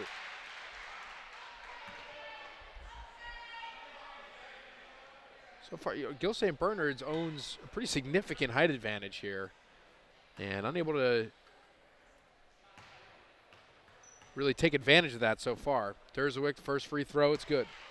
Yeah, they've worked the ball into the post a couple of times, but Hunterdon Central's done a good job defensively of making solid rotations, and I think that's a product of the defensive scheme they're employing. It allows for good trapping down low on the block, but again, watch for those corner threes from St. Bernard. Highest Battle's going to put one up to end the quarter here.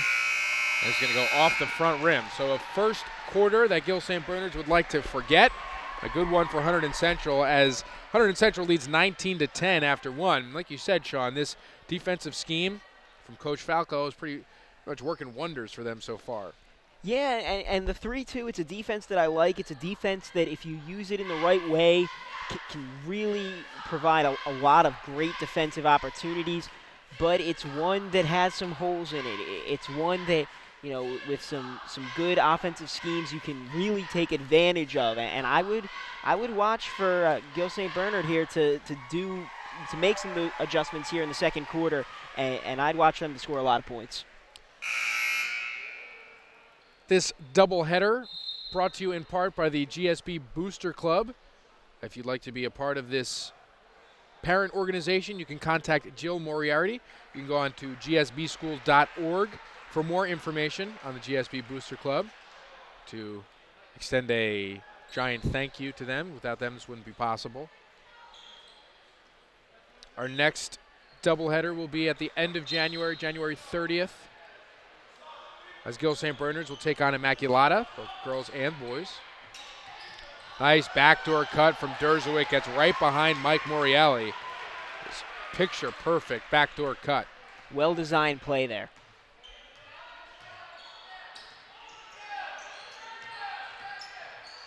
Hunterdon Central always boasting an outstanding athletic program. I know their baseball team last year won a sectional title.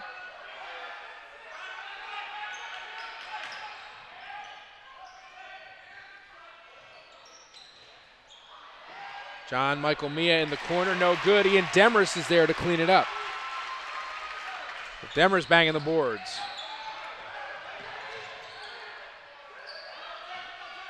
Now, Sean, I think Gill St. Bernard's really needs to ramp up their defense, as Derzowick misses this one and Battle on the other side. So they shore up their defense, keep the ball out of Derzowick's hands as Tyus Battle with the putback. Quick timeout from Hunterdon Central. Do you feel that their defense is going to get more offensive opportunities? Yeah, I think if they start, I think they need to trap a little bit. They need to, when Derzowick gets the ball, they need to definitely do a better job of forcing more pressure his way. They're leaving one guy on him, and that's definitely something to be said for confidence in your defenders. But it's all right to trap a little bit, force him to give up the ball. That was Tyus Battle's first field goal of the game, coming with 6 minutes and 54 seconds to go in the second quarter. Should be more of those to come. History serves us right. Yeah, Battle, he looks like he's taking his time to get really into the motions of the offense. He's spotting up a bit, and when he gets the ball, he's doing a good job of making some good moves. So I would look for him to start really getting going here as we get into the game and he gets a feel for the way things are going. Baseball pass from Derzowick, caught by John Patrick. Patrick high off the glass, it's no good. Great job by Ian Demers to be there for the rebound. John Michael Mia. A low pass to Battle, who's able to corral it. Demers for three, it's no good. Demers gets his own rebound. Swung out to Matola. Matola no good. Stekaliunas keeps it alive. Mia into the paint. Back out to Demers. Demers, no good. Tyus Battle skies for the rebound. Another opportunity. This one stolen away. Three-point attempt, no good. Miles Thomas coming in for the rebound, but Tyus Battle will come up with it. And Battle will be fouled on the floor. So a nice fast-paced exchange there, almost like a volley in tennis. And Battle will draw the foul.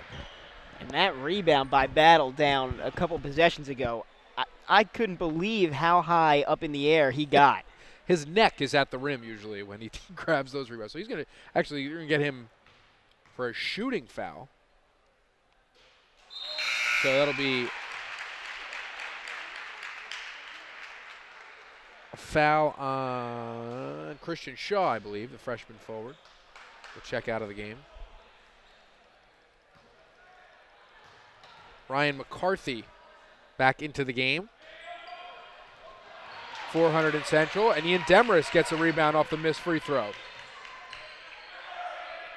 Matola with a high pass. John Michael Mia able to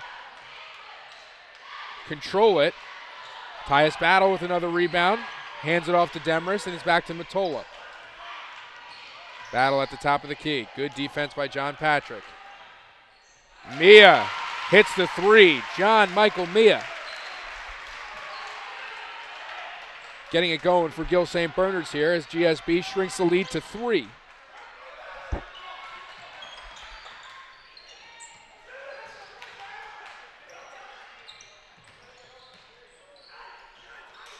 Julius Stoneman now tasked with guarding the dangerous Jeff Derzowick. Pat Clare here in the corner being guarded by Demarest.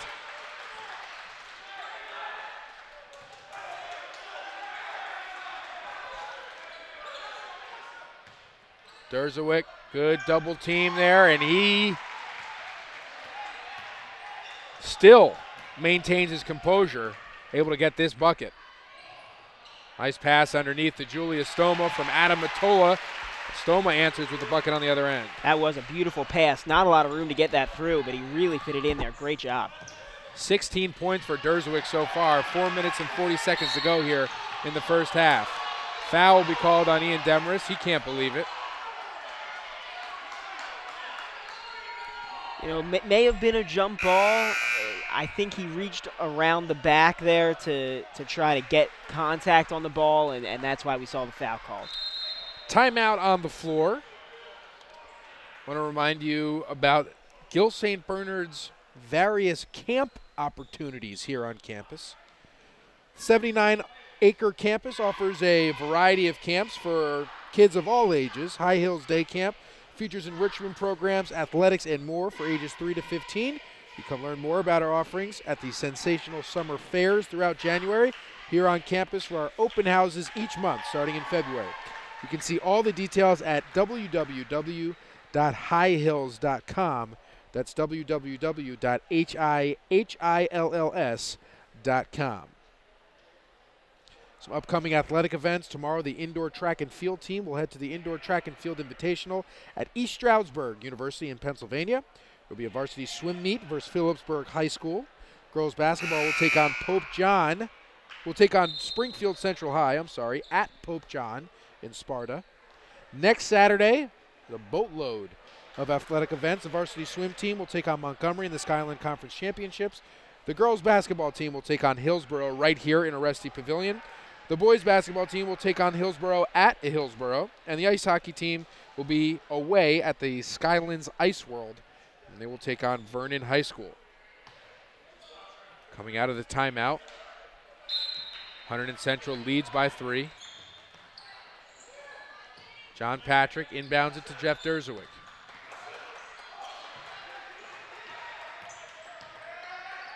McNeil with a no-look pass underneath to McCarthy.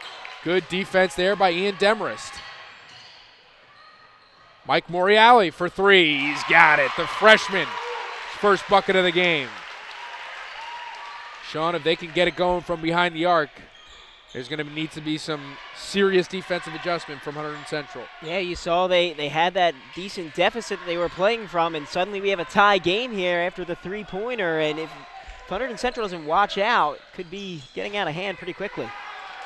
Rebound by Demarest. Demarest is being an absolute monster on the boards. Tyus Battle turns this one into an alley-oop, and it's no good. Rolls right off the rim. John Patrick with his patented head fake. It's this one off the front rim, off the backboard, and in. So John Patrick with his first bucket of the game. Patrick averaging about 9 points per game. There will be a blocking foul. This one will be against McCarthy. This will be the fifth team foul for Hunterdon Central. Gill St. Bernard's will take it from underneath. Miles Thomas checks back into the game.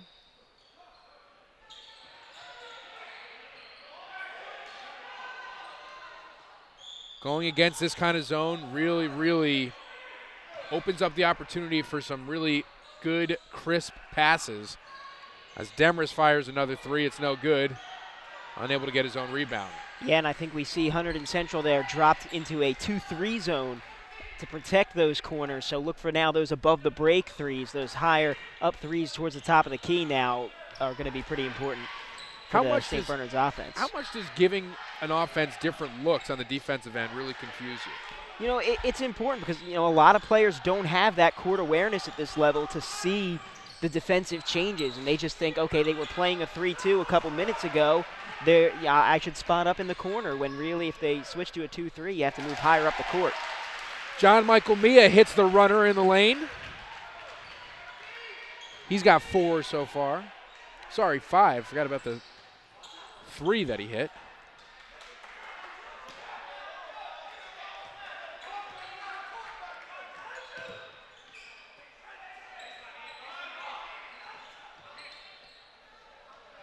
Ian Demarest.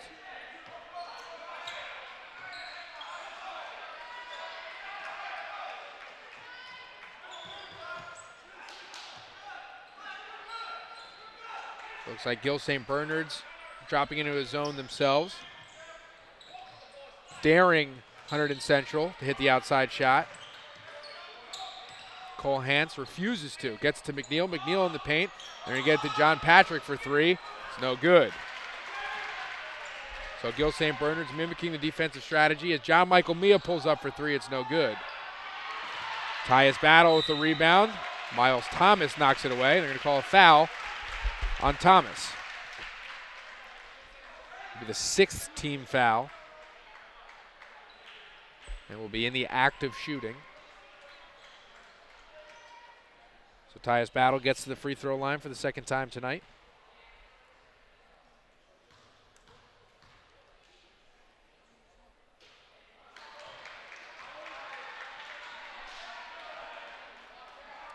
Battle averaging 25 points per game, 12 rebounds a game, 3 assists and 3 steals per game. He's also got 18 threes on the year. So off to a pretty decent start, I'd say, as the 2nd free throw is no good.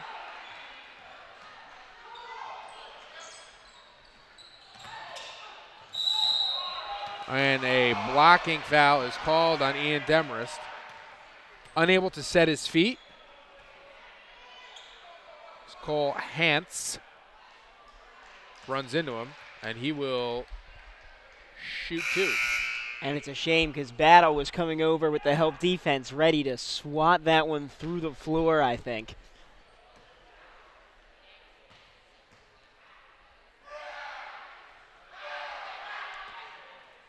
And the first free throw attempt from Hance is good, as Jonas Stekaliunas checks into the game for Gill St. Bernard's.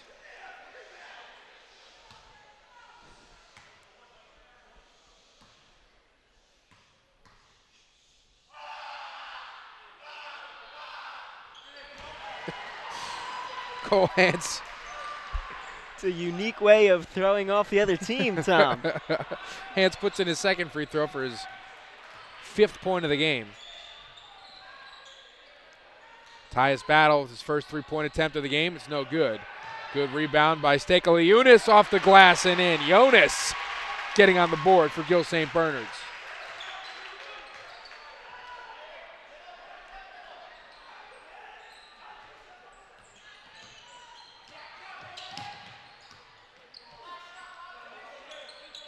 Gill St. Bernard's falls back into a zone. They're liking what they're getting out of this, more so than their approach in the beginning of the game. Morreale comes up on Battle. On Thomas, sorry.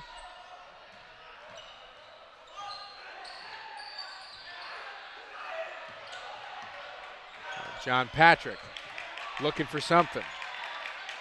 Taking their time here, using all the clock that they have. staying outside the perimeter so far as McNeil gets around Stoma, finds Hans for a shot opportunity from the free throw line. It's no good.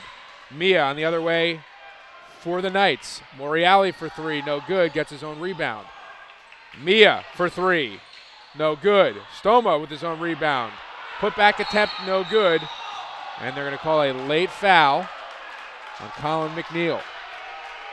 Gill St. Bernard's really tearing up the offensive glass so far today. Yeah, they're crashing the boards really hard. I mean, you have to be careful with that sometimes because you could potentially give up some points in transition the other way if you have too many guys crashing the offensive glass. But they've done a good job of getting those offensive rebounds, but also when they see that they don't have an opportunity for the rebound, getting back to stop the transition buckets. Free throw attempt is good from Stekaliunas.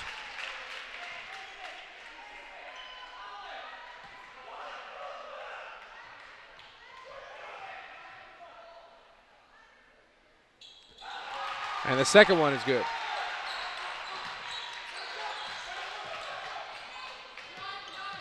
Cole Hance with the ever-elusive 10-footer from the baseline. No good, and they're going to call a foul on McNeil.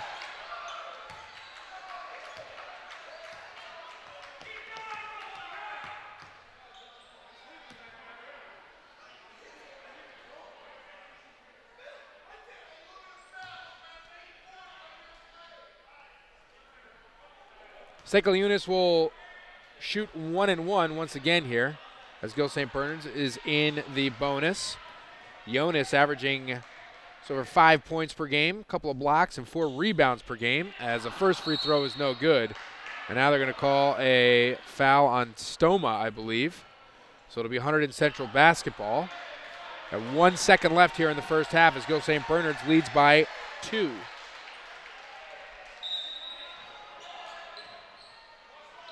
And they're just going to hold it here. And Gill St. Bernard survives a first quarter onslaught from Hunterdon Central to regain the lead 29-27. And Sean, I think a lot of this has to do with their adjustment on defense to go into a zone which really slowed down this Hunterdon Central attack, led to some more opportunities on the offensive end for Gill St. Bernard's. Yeah, I think you saw a lot of guys for Hunterdon Central who were taking their man one-on-one. The help defense was a step late, and they did a good job against that man-to-man defense, but once Gill St. Bernard switched to a zone, they did a really good job. The help defense was there. Everybody was in position right where they needed to be, and that's the difference between quarter number 1 and quarter number 2. Look to see a little bit more Tyus Battle on the offensive end, I think, for Gill St. Bernard's in the second half. They did a great job of keeping him at bay. Only 1 basket in the first half by Tyus Battle, but you have to get your playmaker the ball, an opportunity to score somehow. Yeah, that's something that they're going to need to look to do in the second half. Tyus Battle, he's one of the most athletic kids you'll see at this level. He's lightning fast. He can jump through the moon as we've seen it. He can shoot. So I think you'll look to have them run some sets, run some pick-and-roll plays where they get Battle the ball in space and let him create his own shot. They've done that a little bit so far, and I would look for it a lot more in the second half. Take a look at some of the upcoming events here for Gill St. Bernard's. January 22nd, the African Children's Choir will take place. There's free admission. There are voluntary donations accepted at the door. Save the date for our annual dinner dance and auction on April 12th. Stay tuned for more details in the coming weeks. So May 2nd and May 3rd, save the date for our alumni reunion weekend. The journey of life may have taken you in different directions. We'll come back to where it all began. Stay tuned to alumni.gsbschool.org. And back on December the 20th, we covered the first game for Gill St. Bernard's as they took on Bishop Ford Central Catholic, and we have some highlights for it, so enjoy. Welcome to Gill St. Bernard's basketball here on the beautiful campus of Gill St. Bernard's in Gladstone, New Jersey. Battle for 3. Got it. And there they go. My gosh. Mike Moriali, the freshman. Mike Moriali knocks in his first bucket as a varsity basketball player. Behind the back, and Battle steals it away from him. And here we go. Tyus Battle brings the house down. Battle from downtown. He's got it. Battle, nice look, finds Stoma wide open under the basket. Del Priori looking for a three. Mia for three, gets it. Mia's gonna push it. Del Priori for three, he's got it. This is incredible run right now. Stoma underneath, off the glass and in. Stoma, spin move off the glass and good. Mike Moriali all the way to the basket. Great move by Moriali here. Good rebound, Jonas. Jonas with the left hand off the glass. Gill St. Bernard's starts off the season with a resounding victory.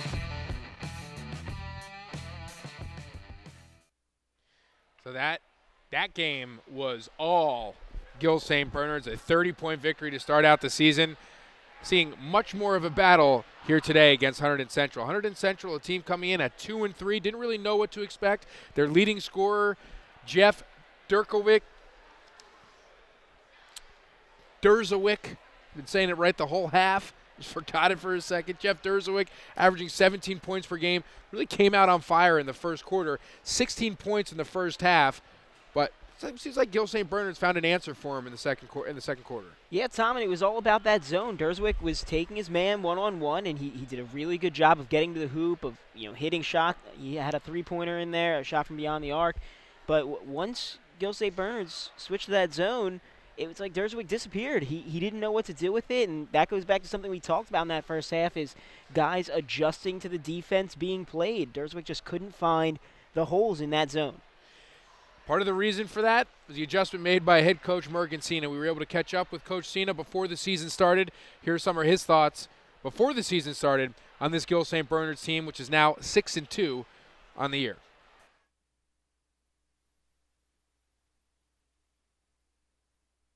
Right now, I mean, we have a new team pretty much. I mean, Ty's Battle comes back, and Ian Demarest, who got some solid minutes from last year. Ty started, Ian started half the games, but after that, we're not a lot of guys are playing a lot of varsity minutes. So this will be an opportunity for them to kind of pick it up and learn on the job. It'll be a little different. Obviously, we had a lot of talent last year, but I thought we underachieved. I mean, I think last year was a learning experience for guys that really should have probably won some more games. This year we have a little different dynamic. We have some kids that haven't played a lot of varsity minutes, but I think they're the type of kids that are going to give me a little more, and I think we're going to surprise a lot of people. I like coaching a team like this. I think it takes the pressure off the kids a little bit. They don't have to prove anything. I mean, they're just going to be kids that are going to work hard, and I think they're going to show people that they're good enough to play at this level. I always challenge them. I really want to play a high level of basketball. I want to play against the best. So when kids come here, I mean, they get to experience playing against the St. Anthony's and the St. Pat's and the Hudson Catholics in the state tournament, and in our conference and our county are pretty strong as well. So it's pretty much, just come here and work hard and play at a high level. This is the first year, I think we have 9 or 10 kids that can come in and give us some solid minutes. I mean, obviously young kids from last year coming back, John Michael Mia. I mean, he was technically not a newcomer, but didn't play a lot of minutes on a varsity level, but will play for us this year. We have 2 kids, Lithuanian kids actually. We have 2 international students that are coming in, solid kids that will help the program. And Ty's Battle, who's a freshman last year, is a sophomore this year, but I mean, he's a hell of a player. He's going to bring some leadership to the team this year, and I'm asking a sophomore to pretty much be a senior, and I think he's up to that role. So I think that's going to help us. I think there's going to be a certain chemistry that's a little different than last year. I think this is a team that will fight every game, 32 minutes. I don't really determine it on wins and losses, believe it or not. I just want to see the team improve and get the kids better, and most of the kids want to play at the college level. So my biggest goal is trying to prepare them and develop them to play in college.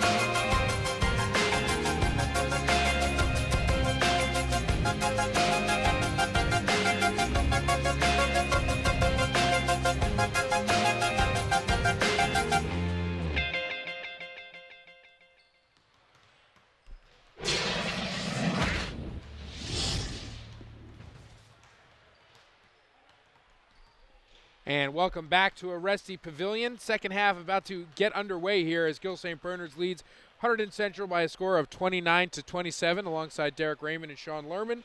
I'm Tom Monfiletto. This is Strive's second doubleheader that we are covering here for Gill St. Bernard's. The first one came on December 20th as the girls took down Rutgers Prep and the boys took down Bishop Ford Central Catholic. In game one of tonight's doubleheader, the girls team defeated Hunterdon Central by a hefty margin. Taylor Rooks had 22 points. She also added 3 blocks. Jasmine Sina had 15 points. A few threes mixed in there. Samantha Kramer had 10 points of her own, and an excellent game as well. So far, the first half totals for the boys. Ian Demarest has 8 points. John Michael Mia has 7. Jonas Stekaliunas has 5. Tyus Battle has 3. Julia Stoma has 2. Mike Moriali, the freshman, has 3. For Hunterdon Central, Jeff Derzewick has 16. John Patrick, 12. Miles Thomas, 2. Colin McNeil, 2. And Cole Hance has 5. So a great half for Hunterdon Central. A great first quarter for Hunterdon Central, as I believe they led by as many as 10 points in that first quarter. Gill St. Bernard's made some adjustments and a much better second quarter, much more efficient second quarter. Going to put the clamps down on defense. And the offensive rebound, Sean, were really a huge factor for their comeback in the second quarter. Yeah, GSB scored a lot of points off of those offensive rebounds. They did a great job of taking advantage of when Hunterdon Central didn't box out the way they were supposed to. St. Bernard's was able to get in and do exactly what they need to do, which is grab boards and get extra offensive possessions. If you go through a half and you have 5 more offensive possessions than your opponent does, there's a good chance you're going to have more points. If you're interested in taking a tour of the GSB campus, and if you're not, I would be interested because the thing is gorgeous. So you should come here, take a look. The lower school Tuesday tours will begin January 14th, February 11th, and March 4th. You can see the GSB homepage for details. Give a call or drop an email to register. The middle and upper school weekday tours are available. There was one today. Be available February 13th and April 24th. You can call to arrange for an individual tour. You can also sign up for camp over the summer. A lot of camp offerings here at Gill St. Bernard's on the 79-acre campus. High Hills Day Camp features enrichment programs, athletics, and more for ages 3 to 15. You can learn more about their offerings at the sensational summer fairs throughout January or here on campus for our open houses each month starting in February. See all details at www.highhills.com.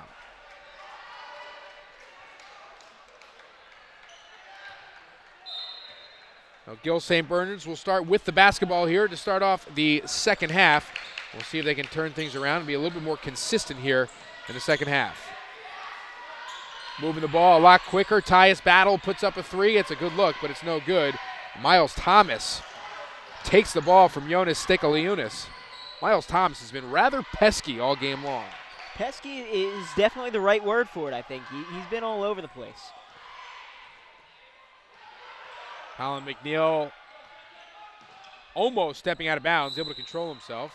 There's going to be a foul at the top of the key. John Michael Mia puts a foul on the board for GSB early into the half.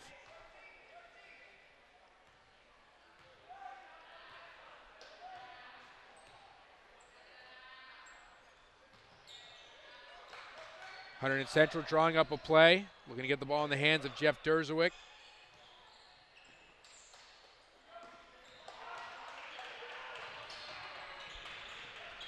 Gill St. Bernard's playing some good defense so far. Good block by Tyus Battle. Excellent setup. Colin McNeil drove the baseline, and he had none other than Tyus Battle and Jonas Stekaliunas, the 2 leading shot blockers on Gill St. Bernard's, waiting for him. And it won't be in the box score, but that play started with fantastic defense by Adam Matola, who stopped his man from driving to the basket, forced him to give up the ball, and then Battle ends up with the block shot. Adam Matola, sophomore starter here for Gill St. Bernard's. There's our spotlighted athlete. Derzewick battles his way towards the bucket, and he puts another one in. It's 18 for Derzewick on the game. Battle puts up another three into the face of John Patrick. Tyus Battle his first three of the game. We'll have to see if this gets him going. You know, sometimes all it takes is just one shot and you can go on a run. Gill St. Bernard's puts the press on. Pass complete to Jeff Derzwick, and he'll finish in the end zone for another easy bucket.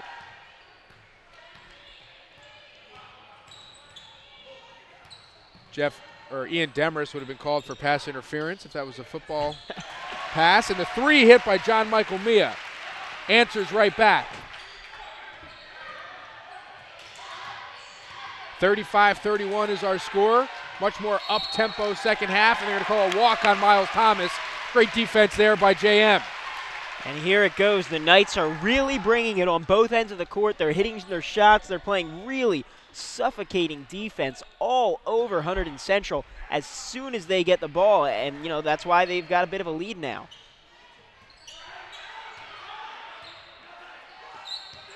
Tyus Battle getting tied up a bit with John Patrick. Physical brand of defense there. Gill St. Bernard's moving the ball with some efficiency and some tempo. Adam Matola there to clean it up. Off the backboard and in. Another offensive rebound. Matola's first bucket of the game. Good defense by John Michael Mia, and they're going to call a foul on this. Another one where in football you're supposed to turn around and look for the ball, but that time he just stuck his hands in the air and got called for a foul. He looks, you look. He turns, you turn. Always facing the receiver. Coach Monfiletto. 5 minutes to go here in the third quarter. There's a high level of excitement in the second half as Demarest swats it away. Ian Demarest, his first block of the game. I tell you, plays like that are the reason for the high level of excitement. You know, the first half was not the best defensive effort by the Knights, but they've come out dedicated to playing swarming defense in the second half. Julia Stoma, Harrison Demara into the game for the Knights. Derzwick. That's the ball beyond the three-point arc. Looking to set something up.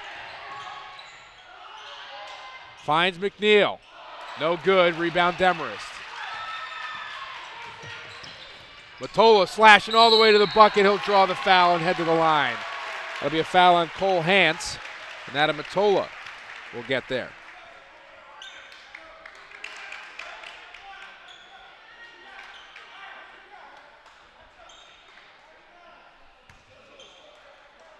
Matola will shoot two, averaging 4 points a game, a couple assists, just over 2 rebounds per game.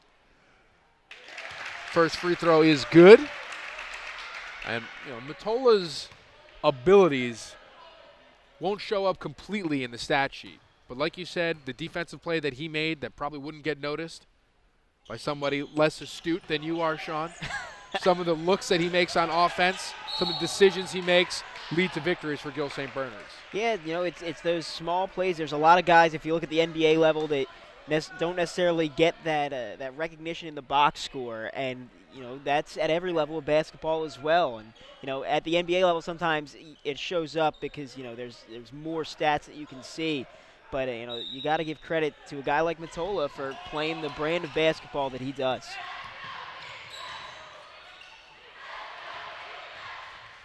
Hunterdon Central able to beat the press. There's Derzwick in the corner. Good defense by Stoma, altering the shot, and it's the other way. Here comes Tyus Battle. Boom! Two-handed tomahawk dunk. Gets this crowd alive for the first time tonight. 40-31 is the score. That'll get the crowd excited. That's absolutely the case. And we'll see it once again. Great hustle play and a great outlet pass by Stoma. A Battle. Wow. Once again, skies for the dunk. Really gets up there. Crowd was in need of a bit of a push, a kick in the rear, and that's exactly what they got. Tyus Battle, you know, we said that, you know, when he hit that three, could that be what gets him going? Well, I think he's going now. He's playing well, as is this entire GSB team offensively and defensively, and they've opened it up, and now with a 9-point lead here in the third quarter. There's an incredible amount of anticipation that Tyus Battle creates when he has some open floor ahead of him. Because it's going down. Yes. And it's going down hard.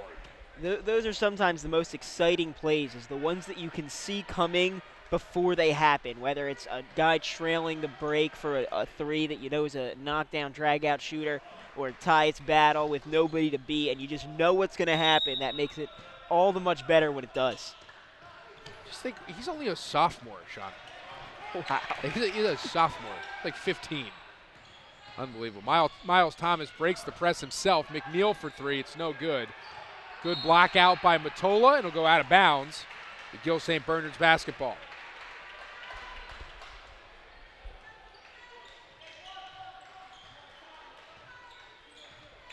The Battle's got 8 points so far. Coach Cena calls out a play. Matola heads to the lane, gets it out to Battle.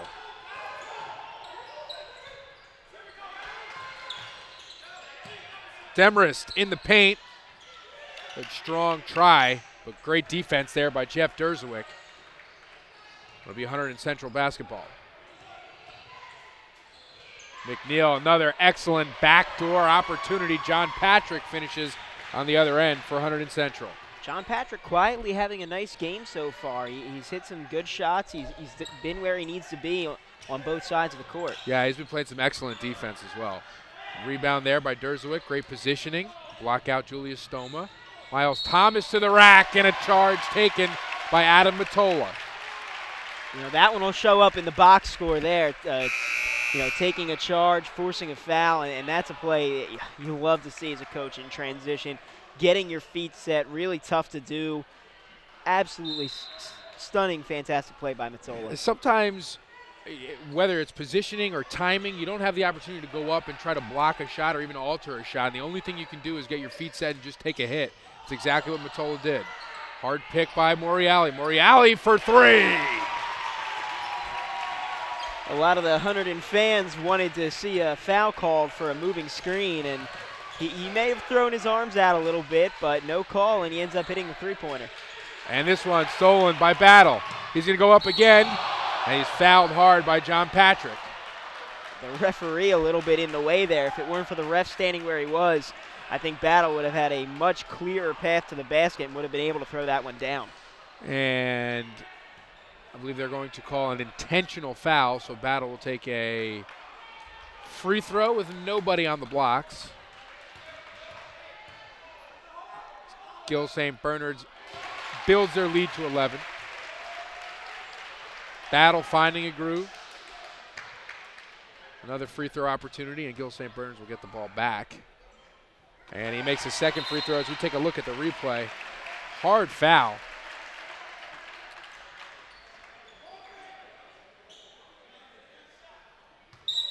But not as bad as it could have been, I guess. Moriali, his third three of the game, no good. Stekaliunas with yet another offensive rebound. And Matola feeds him back, so unblocked away. And we'll call a foul on Derzewick. So Stekaliunas, oh, I'm sorry, there's no foul on the play. So this will just go straight out of bounds. The Gill St. Bernard's will take over. A play by Tyus Battle, weaving his way through the defense there. It's 12 points on the game for the sophomore. That's an 18-6 run to open up this third quarter. That'll get you a nice lead, and that's what they've done here. Moriali putting the clamps on defensively.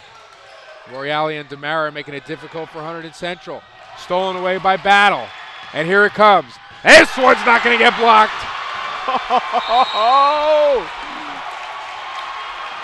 Oh my goodness. You got to be kidding me. Whew, I got chills. That was violent. That was insane. That physically hurt me. Here it comes. Great defense by Gill St. Bernard's. intercepting the pass off the left leg, and see you later. Thank you very much. Wow. Man. Is that even legal? Tyus Battle. That's fantastic. That is all kinds of fantastic. Oh, that'll get you going here on a Thursday night in a Wrestling Pavilion. Whew. 14 on the game for Battle. Another steal. And another dunk, which we love here on Strive. If there's one thing that we love on the Strive Network, it's some dunks. Yes. And enthusiasm. You saw both on that one play.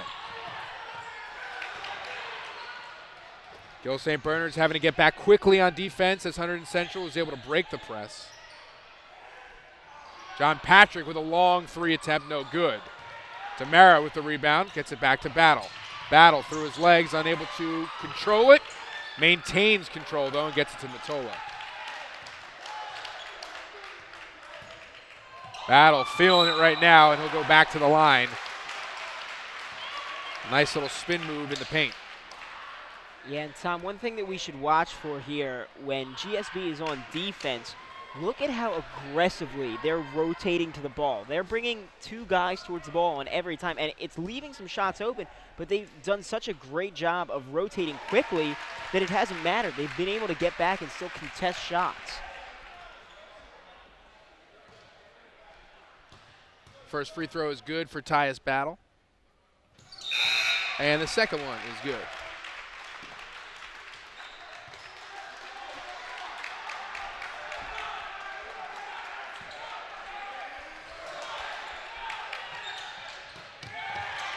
Stolen away by Battle once again.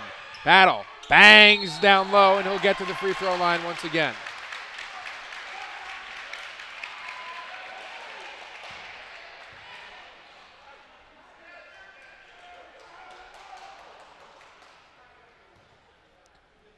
Two more opportunities for Tyus Battle to add to his total.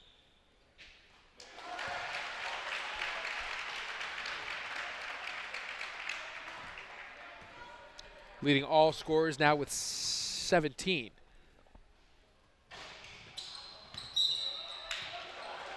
Leading all scorers for GSB, I should say, as Derzowick has 21 for Hunterdon Central. Sean, what's the most amount of points that you scored in a game in your career? I think 4. Well, you were a defensive specialist. Everybody knows that. Something like that. I was a very, very undersized power forward when I played for Neshaminy. I had 8 points my entire season that I played my freshman year. Yeah, but you locked up the other team's best player. I was often called on for important defensive duties. That's true. Is it true that Ryan Archidiacono learned all of his skills from Sean Lerman? I don't think that's true. Okay. No, I don't think that's true. I played with some guys who were pretty good ball players, but Archidiacono, he was something special all on his own. And he is at Villanova right now. Yes. He's a sophomore. Villanova, 8th ranked team in the country. Villanova is going to be a school who's going to probably make a phone call or two to Tyus Battle, I would say. I'd say that he may receive a phone call. Maybe a telegram. A telegram. Jeff Derzowick. That's how the kids are communicating these days. puts down his second free throw. I don't know if high schoolers would know what a telegram is nowadays. Oh, they might not even know what a landline phone is.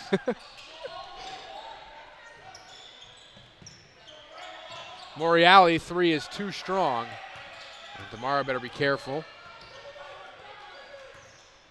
And Gill St. Bernard just making it almost impossible for Hunterdon Central to get it to the other end of the court. They're going to call a foul on Battle. And that's a great job by Christian Shaw to fight for the rebound. Great effort by the freshman. Yeah, you love to see a freshman who can fight for a ball like that. A lot of times freshmen come in at this level and they're a little timid. They don't necessarily fight the way they should for a loose ball, but not that time. John Patrick fires up a 3. It's no good. Miles Thomas is going to hustle to get the rebound. Miles Thomas, what a nice move underneath with the left hand. He hung in the air for a long time.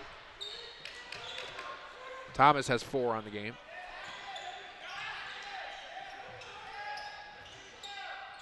Battle swings it back to Matola. He's going to try to find Morreale in the paint. And Shaw will get it for Hunterdon Central. Good spin move by Hans. And they're going to catch Matola on the foul. Not a bad foul there by Matola. You know, your guy, he has a path to the basket. Make him earn it at the foul line. There's nothing wrong with that foul. Adam Matola, very high basketball IQ, as we said, his brother playing at Dartmouth right now.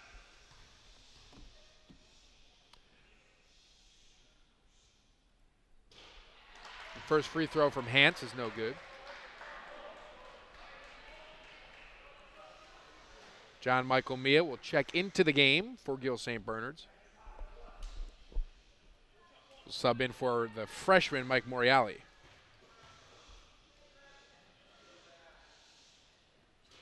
There's some shushing going on in the crowd. Doesn't work. Cole Hans puts through the second free throw.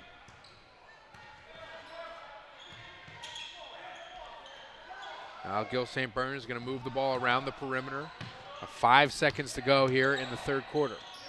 Matola's going to have to put one up, or we'll find Battle and let him do it. Battle, no good off the backboard. Almost, though. And what a quarter for Gill St. Bernard's. They come out of halftime with a 29-27 lead. They go into the fourth quarter with a 52-37 lead. So I feel like that quarter was a little bit one-sided. It was a great effort by Gill St. Bernard's. And that was something that we talked about going into halftime, was coming out that third quarter. A lot of times that's where games can be won. And, you know, it's definitely not over yet. It's a 15-point game. That's definitely not a lead that I think you feel perfectly comfortable with. But, you know, when you have that 15-point lead that you've built in the third quarter, it certainly puts you in a great position to win. We mentioned earlier, Sean, that Jaron Cena, the starting point guard for Seton Hall University, the son of Mergen Cena and the brother of Jasmine Cena, is here in attendance tonight. He is one of many current college basketball players who has attended Gill St. Bernard's and graduated from Gladstone, New Jersey. Jaron Cena is at Seton Hall. Austin Colbert graduated last year at Illinois, University of Illinois. Chris Jenkins at Hofstra. John Schreer is at Muhlenberg. Alex Matola graduated in 2012. We mentioned many times before he is at Dartmouth College. Dom Hoffman at Bucknell University. Larry Peretra at Springfield College. Mike Highland at Drew University. And Luis Valdez at the College of Staten Island. So this is a program where Coach Cena said one of his goals was to prepare them to play at the college level, and he's done a great job of that so far. And this is an incredible resume here of players that have moved on to play at the next level. Yeah, absolutely. These are, you know, a lot of good players coming through an outstanding system. They're a product of that system. You know, college coaches are looking for guys coming out of here knowing that they know how to play the right way. Tyus Battle saving that, a great effort, gets it to Matola, and Demers is going to fire up a three, and it's no good. But Stoma puts it back. Julius Stoma with a second chance opportunity.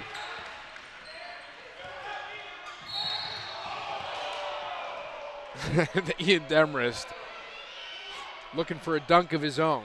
You know what? I don't want to assume things, but I'm not sure it would have looked like the one Tyus Battle did a little bit earlier. I don't think that's as much a knock against Demarest as it is just a glowing endorsement of Tyus Battle's violent ability to dunk a basketball. We should really pitch to Coach Cena and Coach Pasquale to have a Skyland Conference dunk contest, and we'll cover it.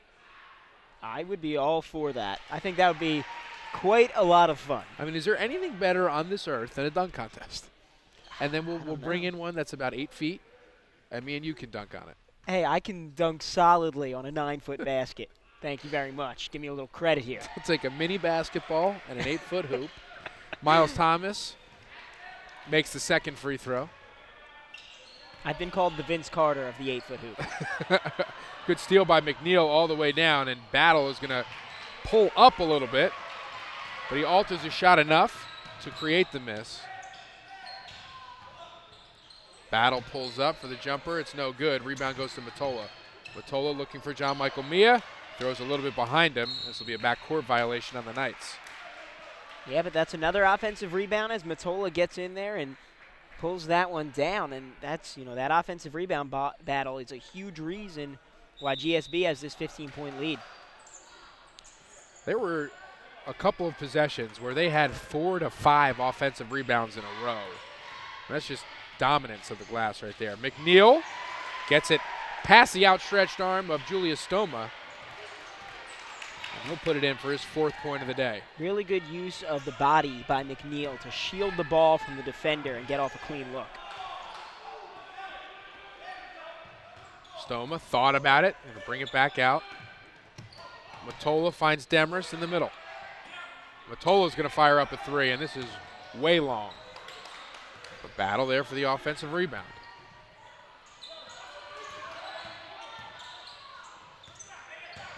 Stoma takes it all the way in, absorbs the contact, and finishes at the basket. Julius Stoma having himself a great second half.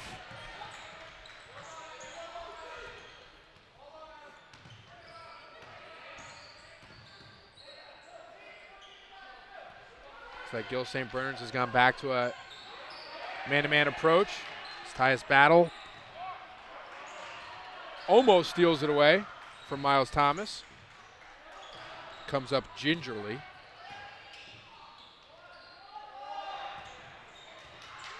Derzowick unable to convert from inside the paint.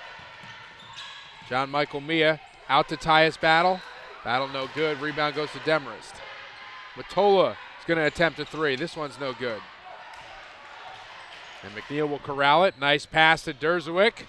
Derzowick up and under. That would have been miraculous. That ball had no business going in. I would have been almost upset if it did. John Michael Mia guarded well by McNeil. McNeil's going to pick up a foul here.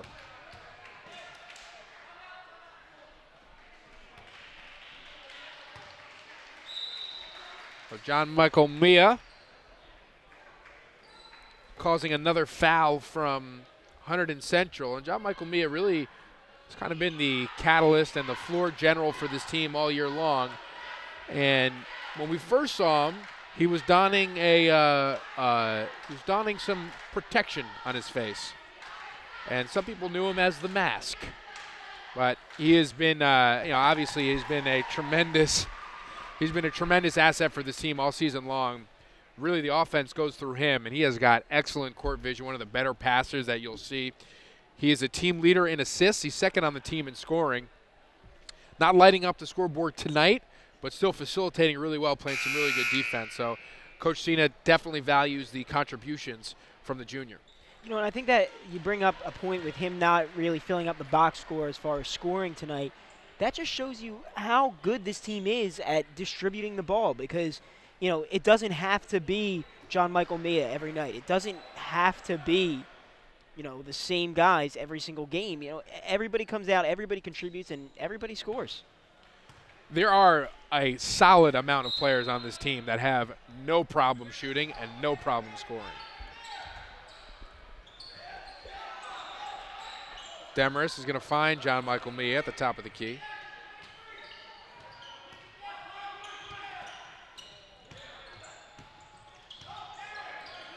Hunterdon Central still in that zone look.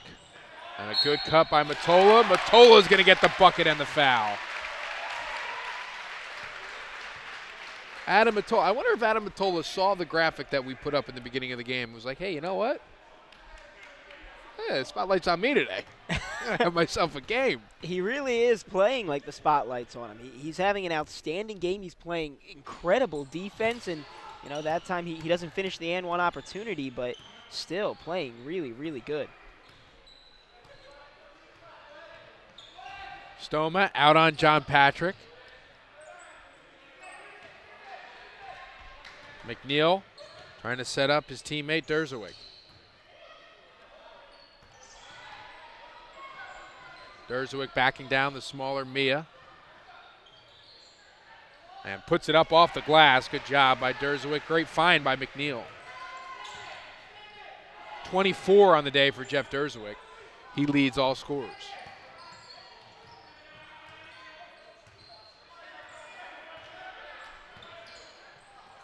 And one of the things about this zone, Sean, is that it kind of tricks you into thinking that you have a really good high percentage shot opportunity. Yeah, you know, you could be open when you catch the ball, and then as soon as you start rising up to shoot, suddenly you've got two guys right in your face. Ryan McCarthy misses on this three-point opportunity. Mia makes its way over to Demarest.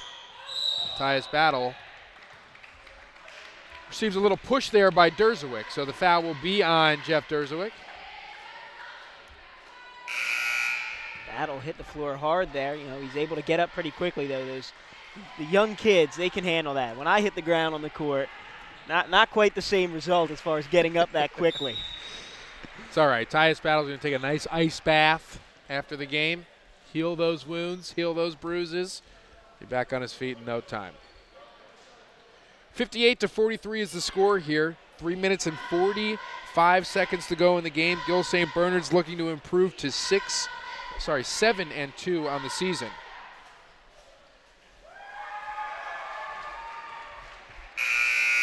Basketball team, I'm sorry, go ahead, Sean. I was just going to say, Gill St. Bernard's, you know, you have to give them a lot of credit for, you know, coming out in this second half and playing basketball the right way. You know, the first half may not have gone exactly as they wanted it to, but everything that we said that they weren't doing well in the first half, they came out, and in the second half they made every adjustment exactly what they needed to do. I think that the first quarter was just a huge wake-up call for them, and they didn't come out as ready to play as they probably should have. They let Jeff Derzowick run wild on them at 16 points in the first half. I think 14 of them came in the first quarter.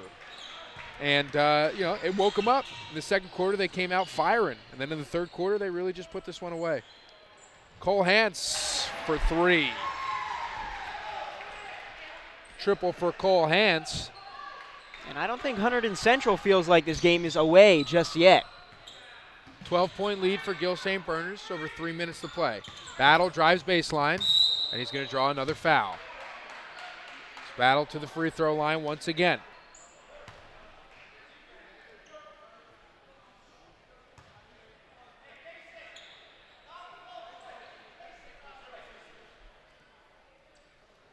As we mentioned earlier, Battle, one of the top scorers in the state, averaging 25 a game. Also leads the team in rebounds at 12 a game. Had 19 threes on the season, including the one that he hit today.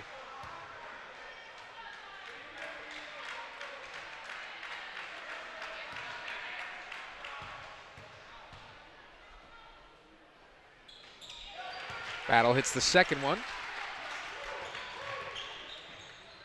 Got 17 on the day. John Michael Mia picks this one off, finds Battle. Battle all the way to the bucket. No good.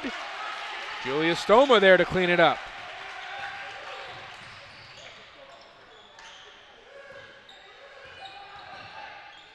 Derzowick finds McNeil. McNeil, no good.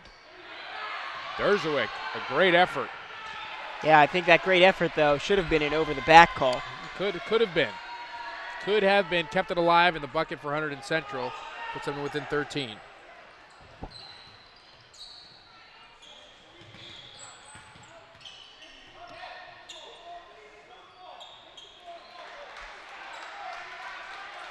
Michael Mia going to caress it. Keep it protected. They're going to call a foul on Cole Hance here on the perimeter.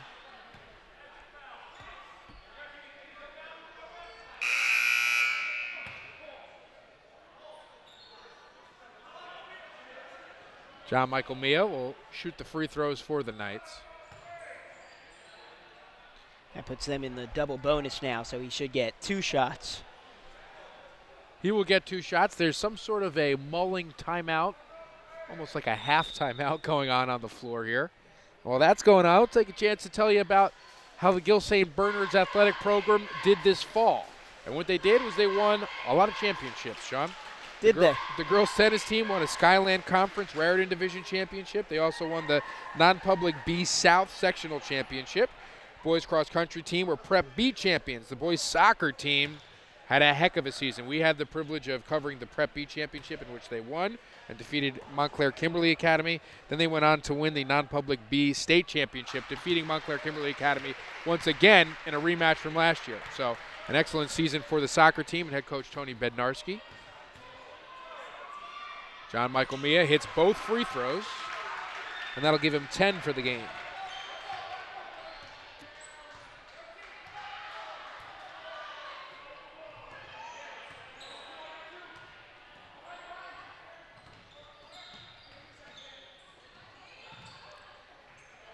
Coach Cena talked about as John Patrick puts this one up for 3. Hits the front of the rim. Pushed all the way to Stoma. Stoma unable to finish at the rack. There's going to be another foul. It'll be on the floor, I believe.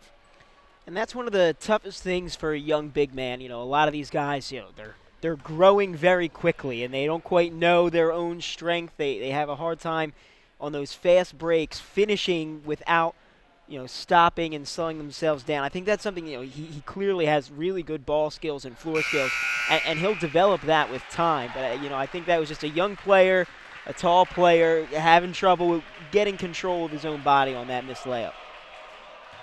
A little bit too fast. Just a bit. Like you said, it's tough to control when you're going at that speed, but he did position himself nicely. Yes. Tyus Battle drops in another free throw. He's got 19 on the game. Miles Thomas, a good fake, gets it to McNeil. Good putback there by number 2, Pat Clare. Minute 30 to go here in the game. As Gill St. Bernard's, there's Cole Moriarty into the game for the Knights. And Battle wanted an alley-oop. Stakaliunas didn't feel like it.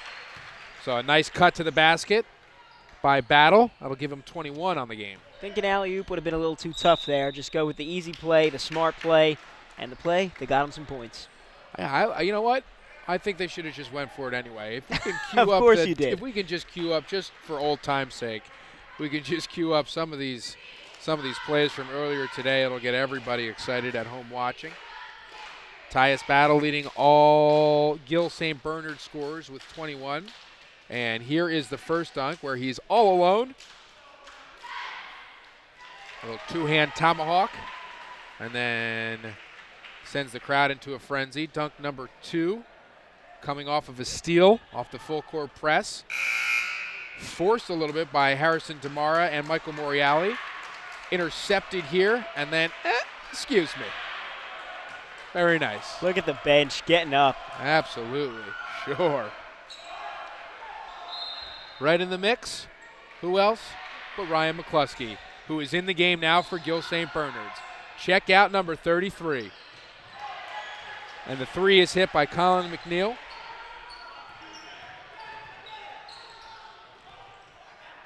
And there's our man. Sean, just to give you a little bit of background information, Ryan McCluskey hit 2 huge free throws in the last game that we did, and he got the crowd into an absolute frenzy. It was a really cool thing to see. That is great to see. Thomas Johnson in the game for Gill St. Bernard's. This one no good. Claire takes it the other way. 3-point attempt from McCarthy. It's no good. A rebound by McNeil over the taller Demara. And this one makes its way to Mike Moriali. Moriali leading the break for Gill St. Bernard's. And McCluskey with a nifty backhanded pass. Keeping it alive for the Knights. Moriali with the floater off the glass, no good. Johnson fighting for it, but Miles Thomas comes up with it. Pull-up jumper, no good. Rebound goes to Moriali. 3, 2, 1, and that'll do it here for Gill St. Bernard's. A nice, comfortable victory after an uncomfortable first quarter. 67-53, the win over Hunterdon Central, Skyland Conference foes. And Gill St. Bernard's, after that first quarter, Sean, didn't do many things that you could criticize. No, I mean, the first quarter they came out, you could say they came out maybe a little sluggish, a little slow, but they turned it around so quickly, and, you know, it was just, you know, clearly in that huddle after the first quarter, a little bit of coaching, a little bit of, hey, guys, here's what you need to do, and they did it. And a lot of credit to not just the coaches but the players for implementing everything that they were told to do between the first and second quarter. How big do you think the impact was of switching to a zone and really focusing on slowing down Jeff Derzewick, who had 24 points in today's game. Yeah, you know, I think that's the story of the game. He had those 24, but I think 12 of them came in the first quarter. Yeah. So you talk about they matched the production of first quarter to the entire rest of the game, and it's all about that zone. Their help defense was better with the zone. You know, their rotations were fantastic, especially the way they rotated in that third quarter. So aggressive, so quick, getting out on shooters, getting a hand in their face. You know, it was just, you know, there's only so much you can say. It was just great zone defense. Tyus Battle was held to 1 bucket in the whole first quarter. He finished with 21 to lead all Gill St. Bernard's players. Really got him going in the third quarter, really. The first half, not so much. I think he finished the first half with only 3 points. And then the second half, they developed a plan to get him space, to get him more involved, and he really took advantage of it. He kind of like playing a safety. Sorry for all the football references and the football analogies, but him at midcourt during the press is like Ed Reed. In his heyday. You know, just looking to pick off a pass and come down and start a break on the other end. On the dunk, the second dunk that he had, he jumped up in the air, grabbed the ball one-handed out of the air, like Ed Reed, grabbing the ball out of the air. You know, he read the quarterback's eyes, you could say, and you know, he took it to the house. From the totals for today's game, Ian Demarest finished with 8 points and 2 threes. John Michael Mia finished with 10. Jonas Stekaliunas finished with 6. Tyus Battle finished with 21. Adam Matola with 4. Julius Stoma with 8 really important points. That's something that we didn't really talk about. Julius Stoma, an excellent job on the offensive glass. Everybody did a great job in the offensive rebounding category, but Julius Stoma was able to put it back with ease all game long. Yeah, Stoma, he was right there. He was cleaning up misses. He was making good defensive rotations, and he was doing everything he needed to do. You know, it wasn't huge in the box score. 8 points isn't necessarily a ton, but, you know, without those 8 points, you know, it could have been a different ball game. Mike Moriali, the freshman, added 6 on 2 3-pointers. On the other side for Hunterdon Central, Jeff Derswick came into the game averaging 17. He led all scorers with 24. Outstanding game, especially in the first half. John Patrick did a pretty good job for the entire game guarding Tyus Battle and shutting him down relatively so for the first half. He finished with 4. Miles Thomas finished with 6. Colin McNeil finished with 7. And Cole Hance finished with 11 points. So we will see you next time. We're here at the end of the month, January 30th. It'll be a doubleheader against Immaculata. And until then, for Sean Lerman, Derek Raymond, we want to thank everybody here at Gill St. Bernard's. We want to thank Dave Pasquale, Mike Labrie, and everybody here, both coaches involved, for being really helpful before the game started. And we were fortunate to see 2 great ones tonight. Have a great evening, everyone. We'll see you next time.